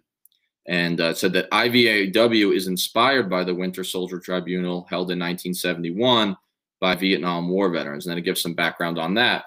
And so, Vince, if you were able to hear any of that, basically what I'm quoting this article that describes, you know, IVAW's campaign in 2008 as basically growing directly out of, being inspired by Winter Soldier. And I'm just interested in what it was like, you know, in the movement at that time as part of the organization and taking part in it. You know, to what extent was this post 9/11 version something similar, and to what extent was it motivated or informed by that earlier era? From what I can remember, it was very informed by that era, and both, you know, on a positive and a negative side. So one of the things I'll say, and I think we should look back at the history critically, you know, when I got to Silver Springs, Maryland, I remember people coming up to me and being like, this is going to change the course of the war. Events like this could potentially end the war. And in hindsight, I just remember I'm thinking to myself, we were very, very naive. And I think part of the problem was that we were trying to replicate actions. In other words, I'm proud to have participated in it, and I'm glad we did. However, I think it's really important to recognize that we did not have a sophisticated view of organizing back then. And it was reflected, I think, in continuing to sort of replicate the actions from the Vietnam era. That was seen again, I believe, in 2012, 2013 during the NATO protests, of which I participated as well, in returning our medals. Those things are fine, and I'm again glad to have participated in them. But I do think that we had a maybe inflated view of what these sort of public symbolic actions were going to produce.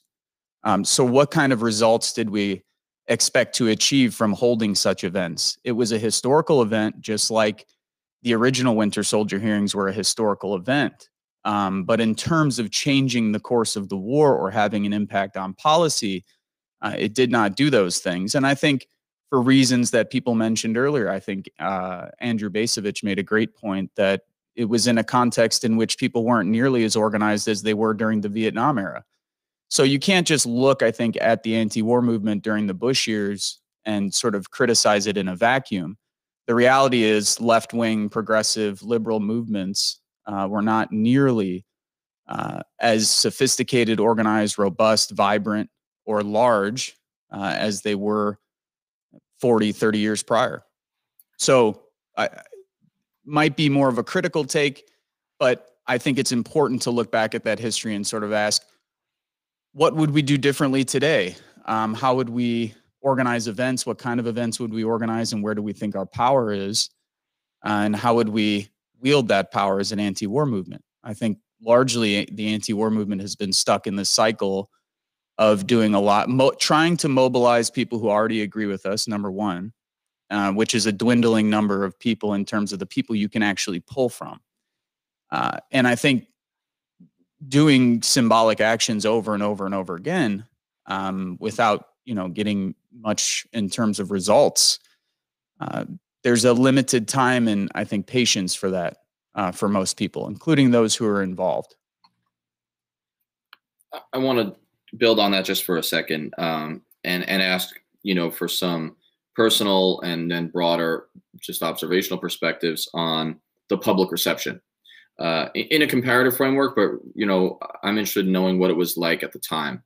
That means, folks you ran into, people who were there, also media and political. So this is interesting to me because on the political side in 1971, even just vague research shows that, the Nixon administration was concerned about the anti-war movement. Obviously, there were memos, about, the plan to counteract Vietnam veterans against the war that Charles Colson has talked about.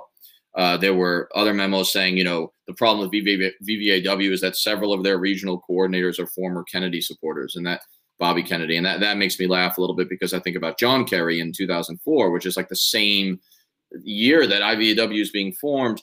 And of course, the media blackout was real. Some local Detroit papers covered it, Pacifica Radio, which also covered the 2008 event, I believe. But mainstream media, especially the East Coast papers, pretty much refused to cover the 71 hearings. There was a New York Times story a week later, and a local field reporter for the Times, Jerry Flint, said, with disinterest, basically, he said, well, talking about the atrocities, he said, this stuff happens in all wars, quote, end quote. And I've read some stuff about 2008, even though I wasn't involved. And the media coverage does still seem to have been somewhat lacking. And you talked about that as potentially a strategy issue to some extent, but it's probably more. So if you could kind of taking that past and maybe just framing it in, what did you experience and what did the movement experience in terms of public reception across those different frameworks?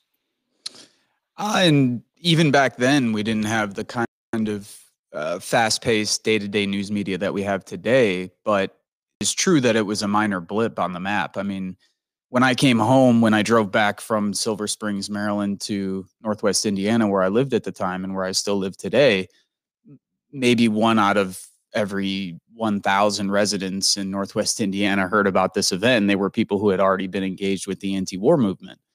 So, one of the reasons why I've enjoyed live here in Northwest Indiana, this is a broader point about movement politics, and that is because very much sort of, I think, where most of the country is coming from. And I think sometimes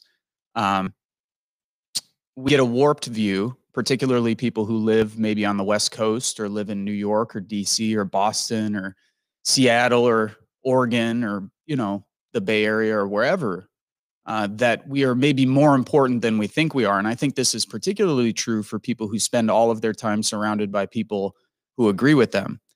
So if all of your friends are also people who identify as being in the anti-war movement, or if all your friends are also people who identify as progressives or leftists or whatever the case may be, that's a very small percentage of the total population in this country.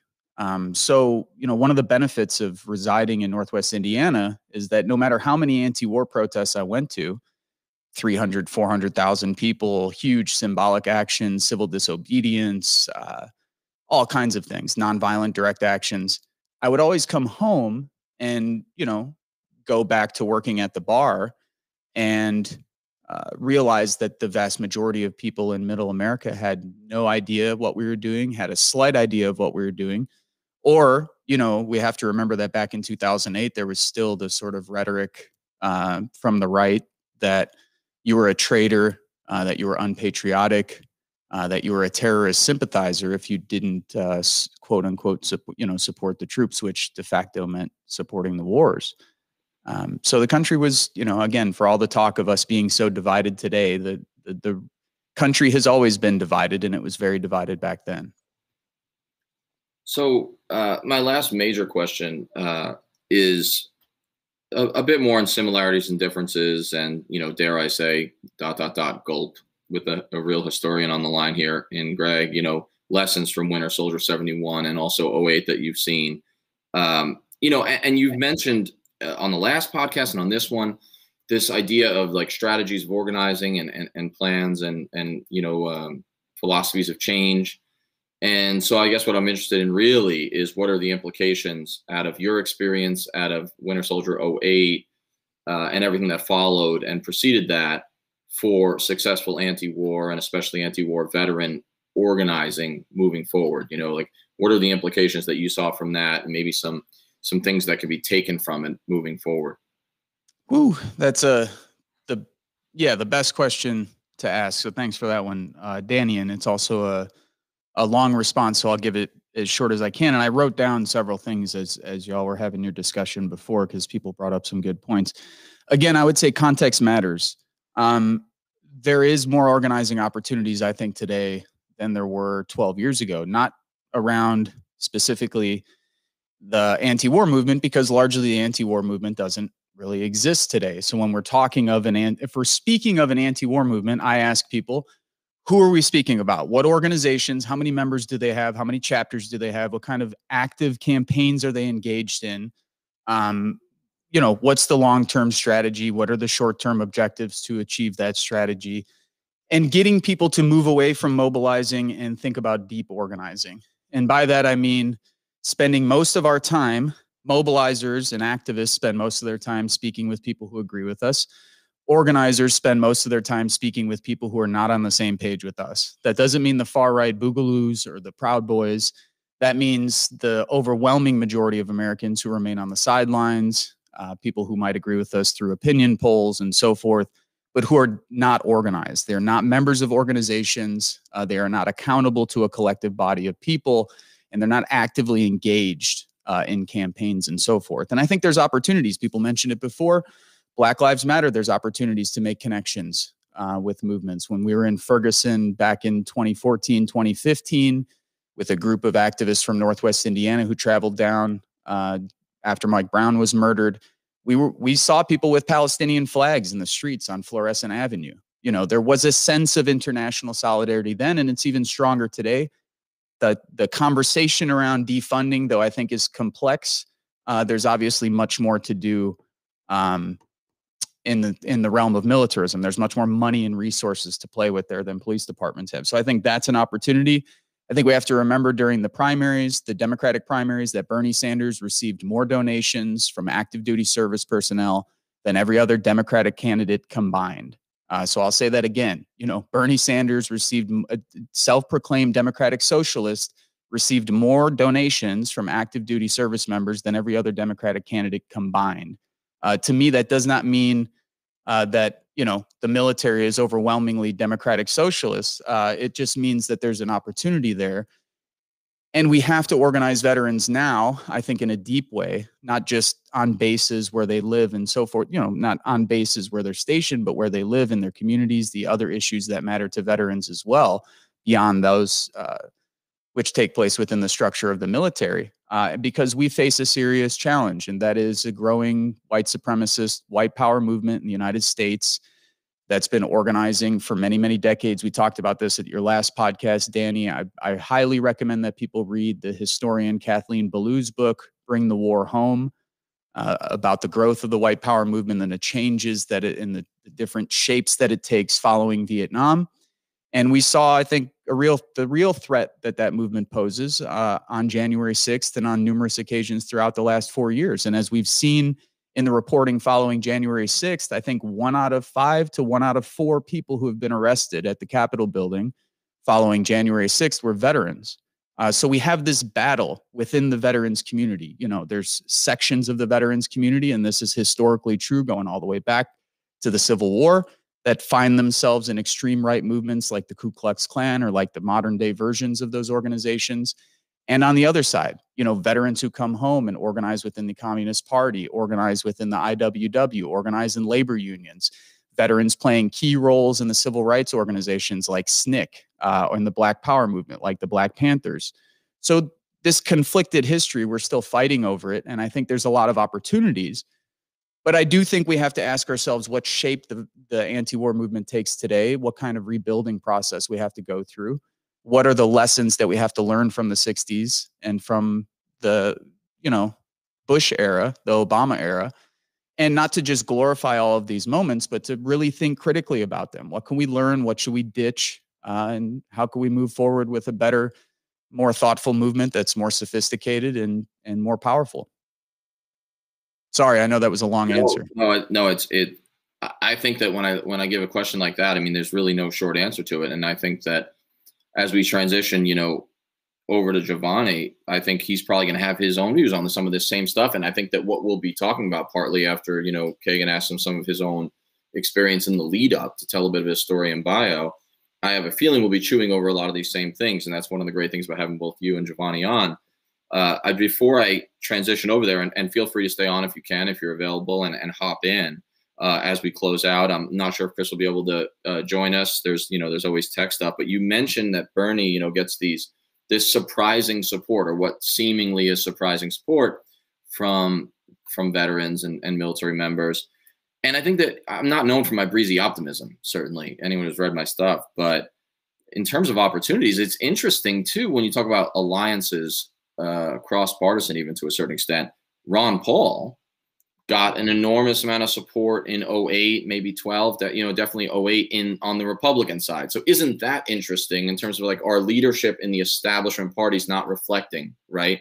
Not being representative of necessarily the grassroots. I mean, even that applies in the military, because in it, you know, you have this sort of, you know, vaguely anti-interventionist, or strongly in some cases, Ron Paul getting support within the military and veteran community. And then you have Bernie, and like that alliance. I mean, look, it's complicated. It's not as simple as like, let's just get together and change the world, you know, libertarians and progressives. But I think that's interesting. So with that, do we want to go Kagan to introduce Giovanni and then continue this conversation, or go straight into Chris, Henry?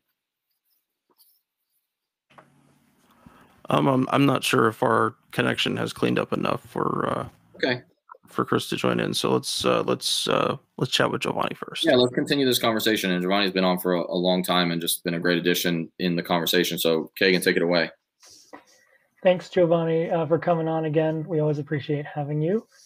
I just wanted to talk a little bit about your background. I know that you joined in '93. You spent some time in the Balkans. You worked as like a training specialist for combat medics, and afterwards for Department of the Army, and then also learning about BASE in 2013 and becoming the staff or the member coordinator for the entire organization in 2015. And I just wanted to ask you, like, since you have like a really interesting perspective different from, you know, Danny, Henry, and I, as being like a pre 9/11 guy, so you have like a really interesting perspective there, and then coming through everything, and then what was your kind of journey to come to be more activist and to join IVAW and About Face? Yeah, so thank you guys for having me again. Enjoying the conversation. So yeah, so a political journey. I was a military kid, right? So my dad was in the military. He did 20 something years in the military. As a matter of fact, when I joined the military, he was still in the military as well. So we're in the military at the same time in the Army. So And what's interesting about my dad is that also helped shape my political views. My dad is Dominican Republic. My mother's Puerto Rican. So I got these two cultures, right? They're very politicized cultures, right? Puerto Rico being a colony of the United States, and Dominican Republic being a kind of like a neo-colony or a vassal of the United States, right? There's a huge veteran population in Puerto Rico. I mean, the Vietnam War, about 48,000 Puerto Rican men were recruited, were conscripted to go to Vietnam. That's out of population of at the time was like 1,200,000 male population. So there was a huge chunk of people that were conscripted to the Vietnam War. So there's a lot of veterans in Puerto Rico. And what I saw there growing up in Puerto Rico, right, there were like these two avenues, just like Vince was talking about, or about, you know, the Bernie Sanders and, you know, and Ron Paul. In Puerto Rico, the context there is that some of these veterans that came back from Vietnam, they became involved into the independence movement, into the Puerto Rican independence movement. Others just became real diehard pro-staters, you know, pro-statehood, you know, and, you know, so you still have these challenges today.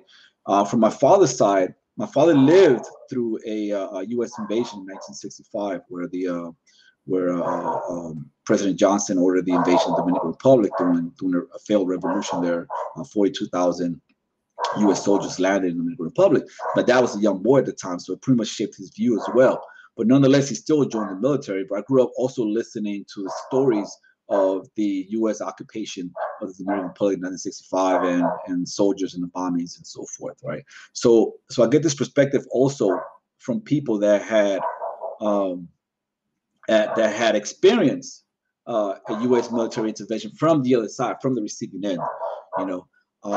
So I've had that experience. That's also shaped my view of war. So when I was living in the military base in Virginia, also experienced seeing how the Panama War played out. There was a lot of deployment. Can you guys hear me? I don't see anybody here. So there was a deployment. Yeah, we got you. So there was a deployment from the base I was living in, Fort Eustis, of people going to Panama, right?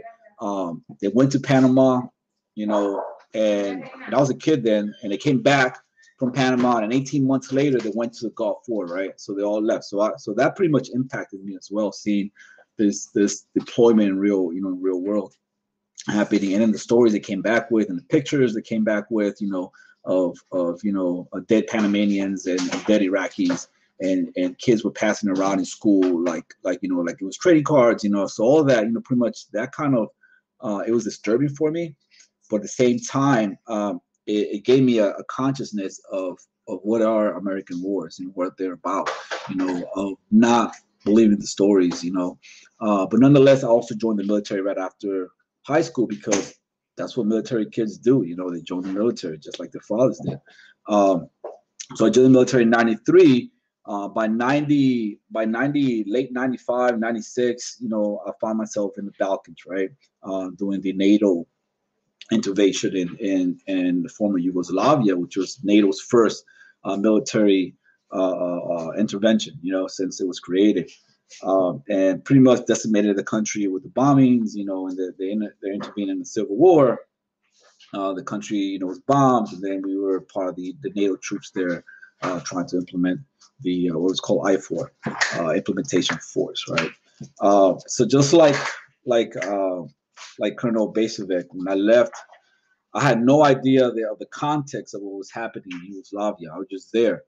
So I had no idea of the politics involved. You know, what was the Civil War happening in this country that pretty much up to that point I didn't know existed.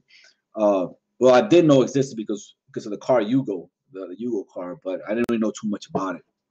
It wasn't after later that I started to read about the Yugoslav conflict, and by also started learning about the Panamanian conflict. It pretty much shaped my view a lot.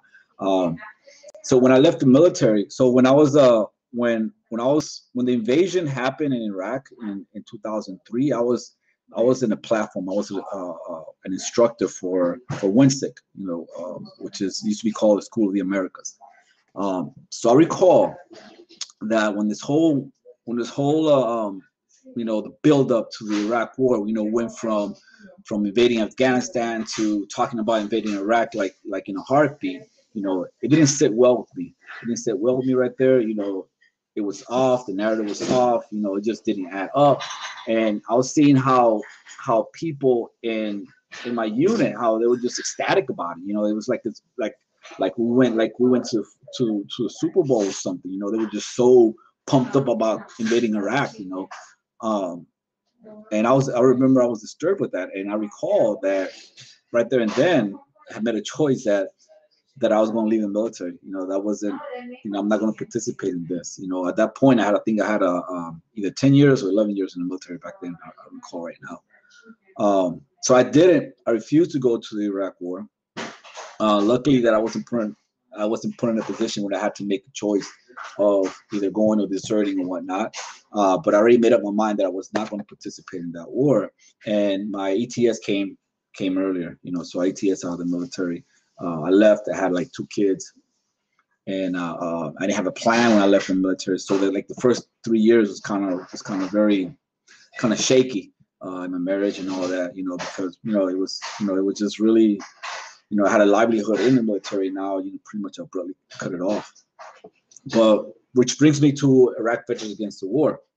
I joined Iraq Veterans Against the War in 2013, and I recall finding this community where veterans were of like-minded, kind of like what Vince was talking about, being around people that already agree with you. Because what was before that was that, I was in Fort Benning, Georgia, which is a huge, and that's when I got out from, which is a huge veterans community.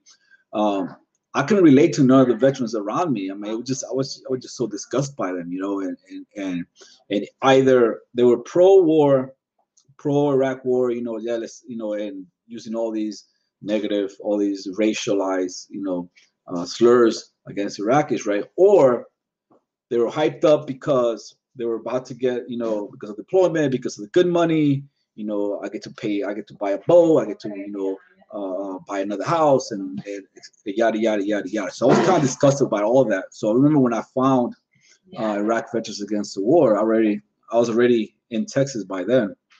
I found this community of veterans that was critical of the Iraq War, that was critical of the Afghanistan War. I remember the first actual member that I met. One of the first members that I met was his name was Jacob George. He was a veteran of the Afghanistan War. I think he deployed like 2 or 3 times to Afghanistan, and I recall seeing him, listening to his testimony. It was very impactful to me. So fast forward, just like Danny said, I'm the member coordinator of About Face now. So when people join, I make the first contact, contact people by email, then I follow up with a call, and I have this one-on-one conversation with people, and having that job, right? Doing that, also, I get a chance, the opportunity to hear what veterans really have to say about these wars and how their military services and how they feel about it. The ones that join About Face, and for many of them, it's the first time that they actually open up about their true feelings about the military to another veteran. So it becomes kind of, I become kind of a safe space for them, so they can open up towards me. And and I help them transition into being more involved members in About Face. How do you think we can, like, I know Vince talked about this, and it's something that we kind of danced around a lot the whole time, but I mean, the thing that, as you said, it is great. It is great to be in a space where you have the ability to like speak your truth and not feel weird about it. And I know that we can do that. Like for me in the military, I was so grateful to have 2 or 3 people that I could talk about what we were doing. and I could be like, this is fucked up, right? Oh yeah. Yeah. And then we could actually have a discussion, and like it would kind of, it wouldn't make me feel better about it, but at least I would know like I'm not the only person feeling this way. And while I'm grateful that we have these spaces where we can be ourselves. The challenge, as Vince said, is that we have to figure out how to broaden the tent. You know, we have to bring the other folks in, or like collaborate with those other folks. And what do you feel like? What do you see from the organization, and what do you feel like is the next steps going forward for that? I don't really have the answer to that. I want to add to some of the critique that Vince said earlier. I think also the digital platform that we've gotten accustomed to also hampers a lot of organizing on the ground. Too many people are just so comfortable. It's easy to argue on social media. It's easy to send those petitions, and it's easy to send those events. You know, here in Texas, we do a lot of events. You know, we've been really active here in Texas with the About Face members here, and we all do a lot of like those Facebook event pages. You know, and we're gonna hold something together. You know, and there's about 60, 70 people. You know, say maybe, or they're going, you know, to the event, and then the event happens, and it's like 15 people show up. You know, so that's kind of challenging, you know, and you know, you'll think that with social media you'll be able to reach a broader audience and stuff like that, but it's not always the case, you know.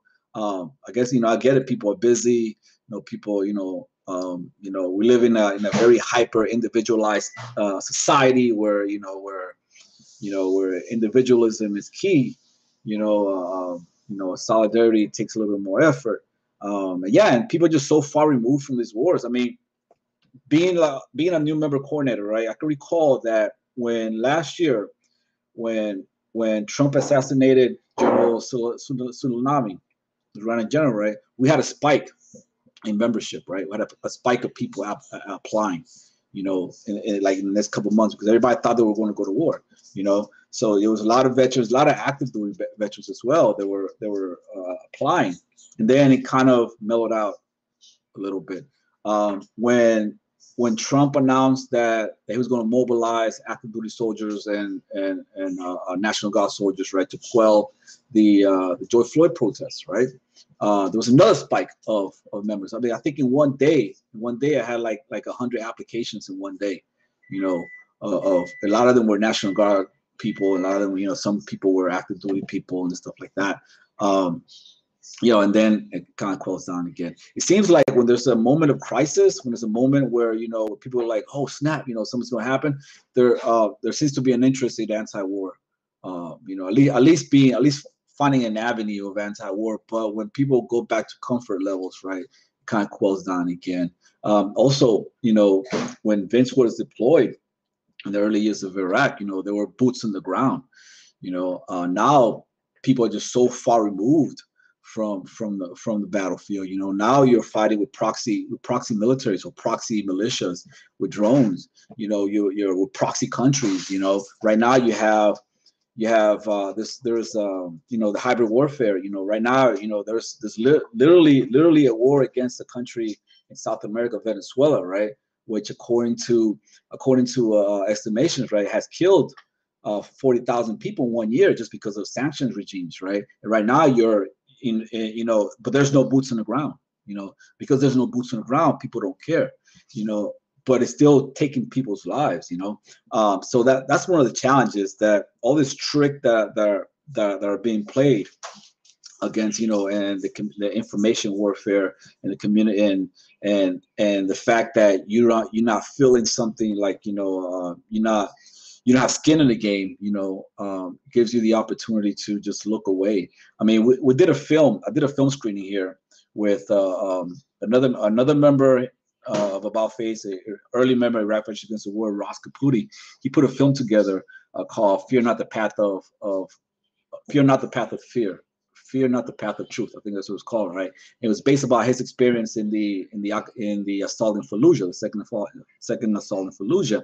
So I screened that film at a community college here, and the people that were there, the students that were there, they were like in their early 20s, you know, and whatnot. And after we did the film, at the end of the film, we had like a Q&A, a discussion and whatnot.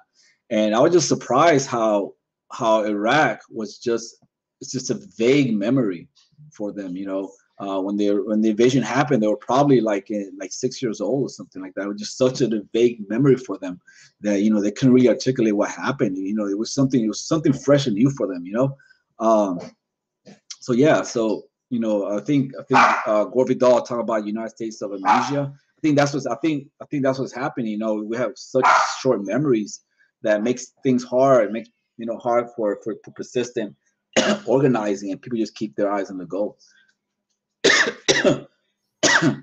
Something I've been thinking about is like, so I mean, I don't know how many of you guys have like dug into digital marketing these days, but you know, everything is driven by algorithms, right? That's how everything that pops up on your phone comes up, is based on the things that you say that you like. And so the hard thing for marketing, because there is such a huge there's so much stuff out there, it's so hard to get everything. So the idea is, you know, there are ways that you can trick the algorithm to be on your side, to get your advertisement and your stuff in there. And I'm thinking that's what we need to be doing. Like, we need to be finding ways for our organizations to be using the algorithms to our advantage, just the way that anybody who's trying to sell a product is trying to do. And I know, like, a lot of us are not super pro capitalism, but like, in today's market, I think that that's going to really help us, is if we find a way to utilize these tools that are being used by everybody else. And like, that's what informs people's worldview. So if we get it in front of people's faces, then people will start to pay attention more. But yeah, it's so hard to do. And it's hard when people don't have that memory of, you know, oh shit, like this was a big thing that happened. And we all, like, I think all of us remember watching, you know, our invasion in 2003, and, you know, just watching everything on TV unfold. And like, there just hasn't been anything close to that since then. And, you know, yeah, we just have to find a way to get it in front of people's faces and to connect it to how it matters to them. I mean, a lot of our members today coming in today in About Face, they haven't deployed anywhere. And that just tells you how far removed this whole concept of boots on the ground, you know, has gone. You know, they haven't deployed as compared to the early IVAW members, where all of them pretty much were combat vets. You know, I'm not here trying, deployment versus not, non-deployed like Danny talked about earlier. I mean, that's irrelevant to me. But just the fact that, just point out the fact that it just been so effective. I think it started with Obama with this pulling back, hard power out, and increasing, because you increase the special operations divisions, right? So now they're doing a lot of the fighting. What they're doing is they're doing a lot of the training for local militias or local militaries and whatnot. So they're the ones actually putting skin in the game, right? So you have, you have all these wars by proxy, and the American and Joe and Jane are not having to feel the brunt of that, But yeah, I think that's interesting as well. Speaking as one of those folks, like as somebody who worked with special operations with NSA, CIA, special forces, it's like, yeah, I mean, the thing is that's always been on my mind too. It's like the fact that I never deployed, but like I dealt with a lot of death and a lot of combat from 6,000-7,000 miles away, and something when you look into RCS, remote combat stress, is that you see that, like, it's like on deployment, you have the whole like pre-deployment, deployment, post-deployment, like you have a cycle. But like for those of us who, it's our job, like we're just at this level the entire time, like the entire time that you're at the duty station, the entire time you're doing the job, and you don't have that like downtime, that recycling.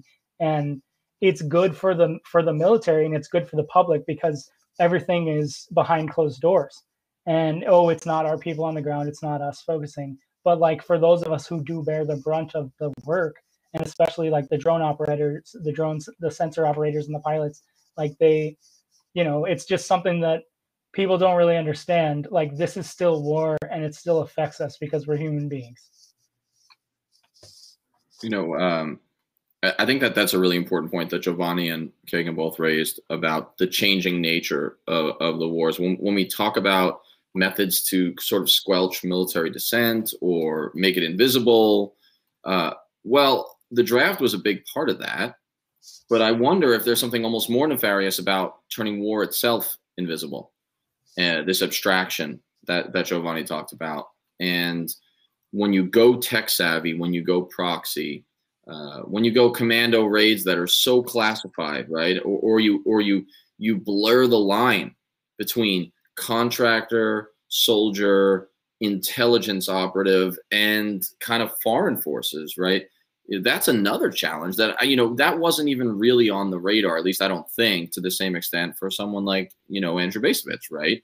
And that's interesting. Will the next Winter Soldier hearings, if they happen, include private security outfits? I mean, probably not in a certain sense, but it bears asking when the casualties are not dissimilar in Afghanistan. But I will say this. So, as ever, we're over, right? That's what we do. It's our trademark. But, in the interest of, sort of time and letting people get to their next thing, I think here's what we're going to do is just final thoughts, 1 minute closeout from everybody. I'll drop something very quick, and then I'm thinking Giovanni can kind of give his last thoughts. If you need to go a little longer, Giovanni, to kind of close out your piece, that's good. Greg will hop in, Vince, Kagan, and then we'll let Henry drop the mic, literal, figurative, since he's the brains of the operation.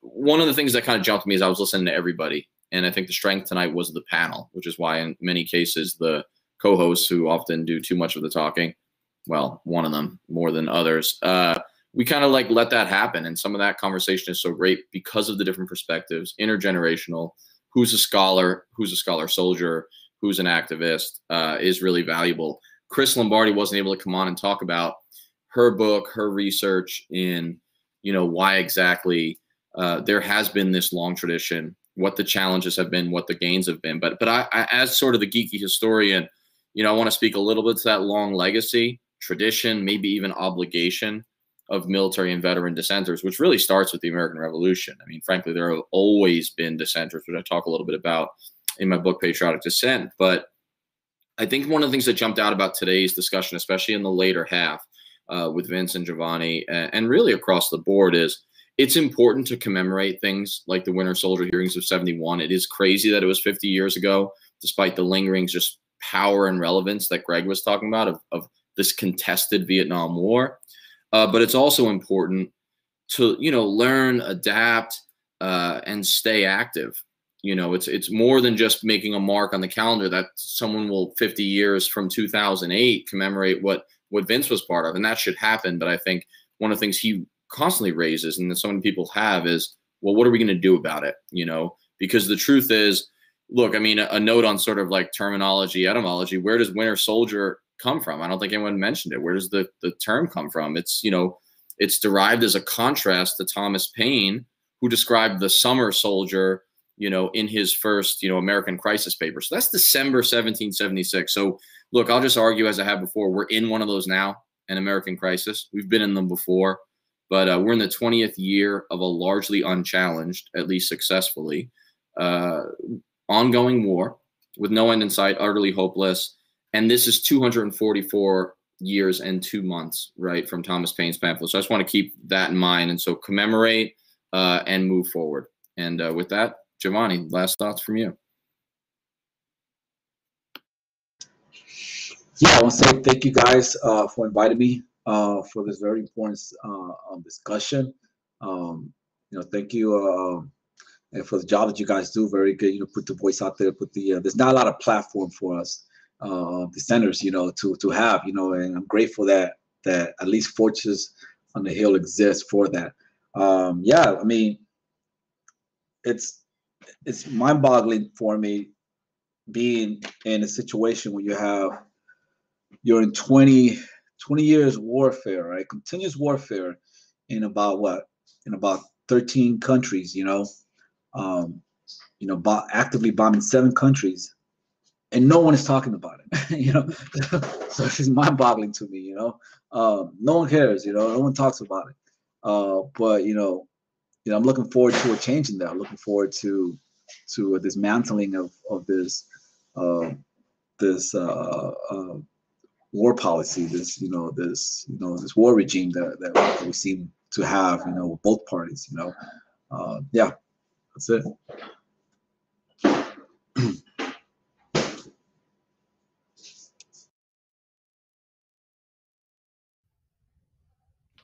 Am I up, Danny?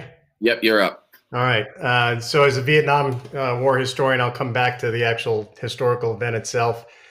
And just quote to you one of the sergeants from the 1st Marine Division that testified in January of 1971 at the Winter Soldier hearings.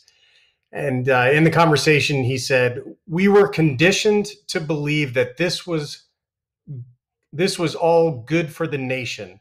This was good for the country. And anything we did was okay." And I think that is ultimately the challenge here is how do we contest this conditioning? How do we continue to contest the militarization of American foreign policy and continue to contest what I would argue and others have, the illiberal practices that support a supposed liberal world order? And I think, that it's conversations like this that help us do that. And so I applaud everybody that's associated, not just with this conversation here tonight, but also Fortress on a Hill. And I think the challenge then becomes for the listeners, not just to stop the conversation at the end of this evening, but to continue it in communities across the nation, because ultimately that's what our predecessors wanted to have happen. They didn't want the conversation to end at those Winter Soldier hearings. They wanted it to continue across the nation after those 3 days were done in the end of January, beginning of February in Detroit in 1971. Thanks very much for that, Greg, and thanks for coming on and staying on and providing so much context. Vince, final thoughts? Yeah, I think you know what I'm going to say, and that is we've got to organize. Danny said it earlier. We're in a moment of crisis in the country. The people that people will look to, Thomas Paine, I'm very glad that Danny brought him up. I don't care if it's him. I don't care if it's Karl Marx, Ella Baker, whoever, Stokely Carmichael, whoever your hero is. They were not just writing pamphlets and they were not just writing books or memos. They were on the ground, active participants in whatever it was they were doing. And that goes from Marx to Thomas Paine to Ella Baker to Malcolm X to whoever else you want to cite. We have to have more people organizing. Like, we have to organize in our churches, in our workplaces, in our communities, on campus, in schools across the country. That's the only thing that's going to stop future wars. And that's by us having more political power. The opinion polls are with us. It doesn't matter if you poll veterans or conservatives or liberals or progressives. There is not an appetite in this country for protracted war. So the question is, how do we organize and mobilize those who already agree with us, which is the majority of the country? For me, that gets back to organizing. So it's not so much about getting the info out. Yes, like, we have to get information out there. But again, poll after poll shows, from veterans to Republicans to Democrats, the majority of Americans want troops out of Afghanistan. So why are they not out of Afghanistan? Because the majority of Americans are not organized. So until we get organized, none of this, in my opinion, is going to change. These wars will continue. The special forces operations will continue because we don't have any political power. So until we have political power, I'm afraid that, we'll probably be having the same conversation over and over again. The good thing is that there are millions of people in the country who are organizing. So my parting words is what they always are, which is people have to get active. Got to get off the couch. It's more difficult under the pandemic, sure, but tweets and memes and, pithy statements and all the rest are not going to change U.S. militarism. The only thing that will do that is organized political power. Thanks so much, Vince. And I'm always glad that you bring that perspective, that there's a move forward element to this. I love history. I'll read it all day, but, there may not be direct lessons, and if we try to take them, they're usually the wrong ones, but there's certainly a motivating factor and, taking that context and some application. So with that, my co-host Kagan, and I just want to thank, first of all the guests that are still on. This has been great. And Kagan, take it away. Thanks everyone for coming on. So glad to have you guys. Sorry that we didn't get to everybody that we wanted, but you know, sometimes things happen. I agree with Vince a lot. Yeah, we have to figure out ways to organize. We have to find ways to inject the conversation into everyday life. You know, finding ways to like something that my wife asked. You know, she is a little bit younger than me, and you know, so she wasn't really like involved in any of this until I started bringing it up more when we first met. And I think that that's really typical for a lot of, you know, people in my generation, for millennials. You know, it's just that a lot of us don't, especially the folks who didn't have anybody around who was a part of it. They just, it's not a part of their life, so they don't think about it. But you know, I try to remind everybody that foreign policy is domestic policy.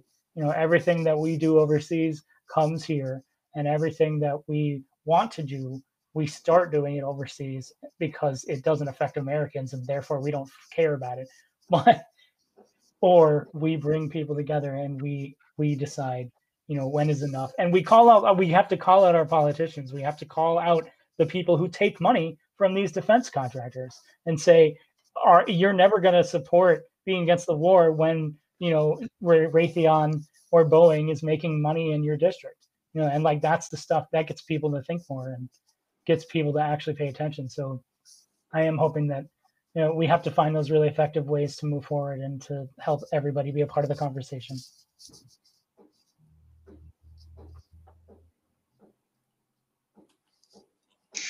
Can I add something? Sure, go ahead, man. I think that's the trick. That's the trick, you know, with what you said about the politicians is the fundamental thing is how do we get them to fear us, you know? Because I don't feel they fear us. I don't feel they even respect us or they don't care about us, you know? You know, they just, you know, seek out for us during elections, and that's it. You know, we're only good for a vote, and that's it. But the thing is, how to get them to fear us? You know, how to get them to fear us? That's the key word, key. You know, the key perspective. Also, when it comes to organizing, right? I feel that a lot of people just don't know how. You know, they don't know the first step. You know, so just saying organize. You know.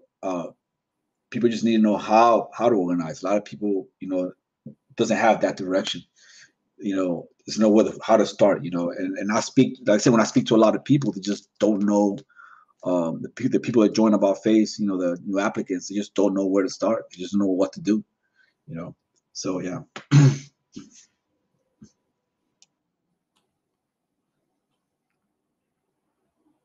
All right, Henry, bring down the house, brother.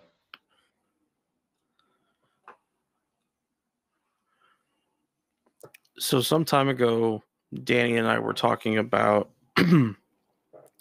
how he and I served in different armies. That experience within serving in the military varies so widely. How can you understand what the ordinary behavior of the whole is, if not by assembling the parts to see more of the picture? Greg, you mentioned earlier that only 25% of the mobilized force to Vietnam actually experienced combat. And this picture we're trying to assemble, if we think of a puzzle box, you know, we see the picture on the outside, but do we verify that when those pieces are assembled that they're going to match the picture? It's only through that learned experience that we get outside of that standard box. This is the difference, showing the huge knowledge and experience gap between the recruiting pamphlet and the lived experience of the veteran. We have to find ways to expand this tent to include the experiences of veterans whose time in the military doesn't match our own and whose politics don't match our own. We have to understand that, you know, veterans we're not a monolith. We come in all shapes and sizes, and if we're to understand what it means to be a soldier of color or a female soldier, or to understand what it meant to be a soldier even in other eras like we've been talking about today, we have to go to the source. American veterans hold their perceived service so very closely with their own identity that more often than not, criticizing military service to them means criticizing veterans. And that's not what we're intending to do. The veterans who participated in Winter Soldier, they chose to disregard that notion and powerfully say, this was wrong to us, and we hope it was wrong to you too.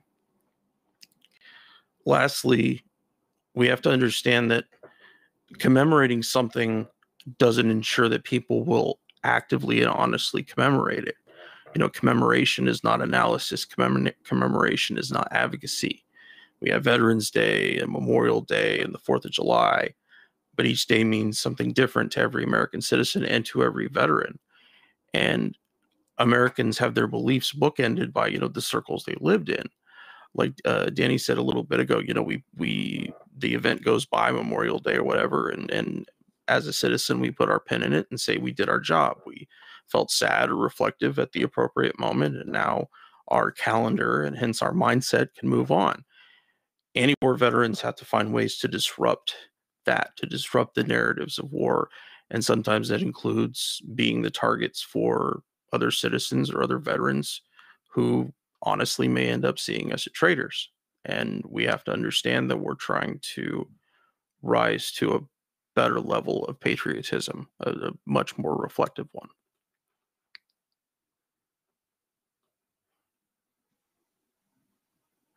I think those are great closeout comments. And again, I just want to thank Vince, Giovanni, and Greg for still being on, as well as Andrew Basovich for having been on earlier. Really great in conversation. And we'll get Larry and Chris on for something else. I'm sure we'll be talking about these issues for a long time. And so thanks to everybody, and to listeners now and then people restreaming, which is where most of our, views get, kind of seen. Thanks for tuning in. And this has been awesome, and we'll do it again soon. Thanks, guys. Take care.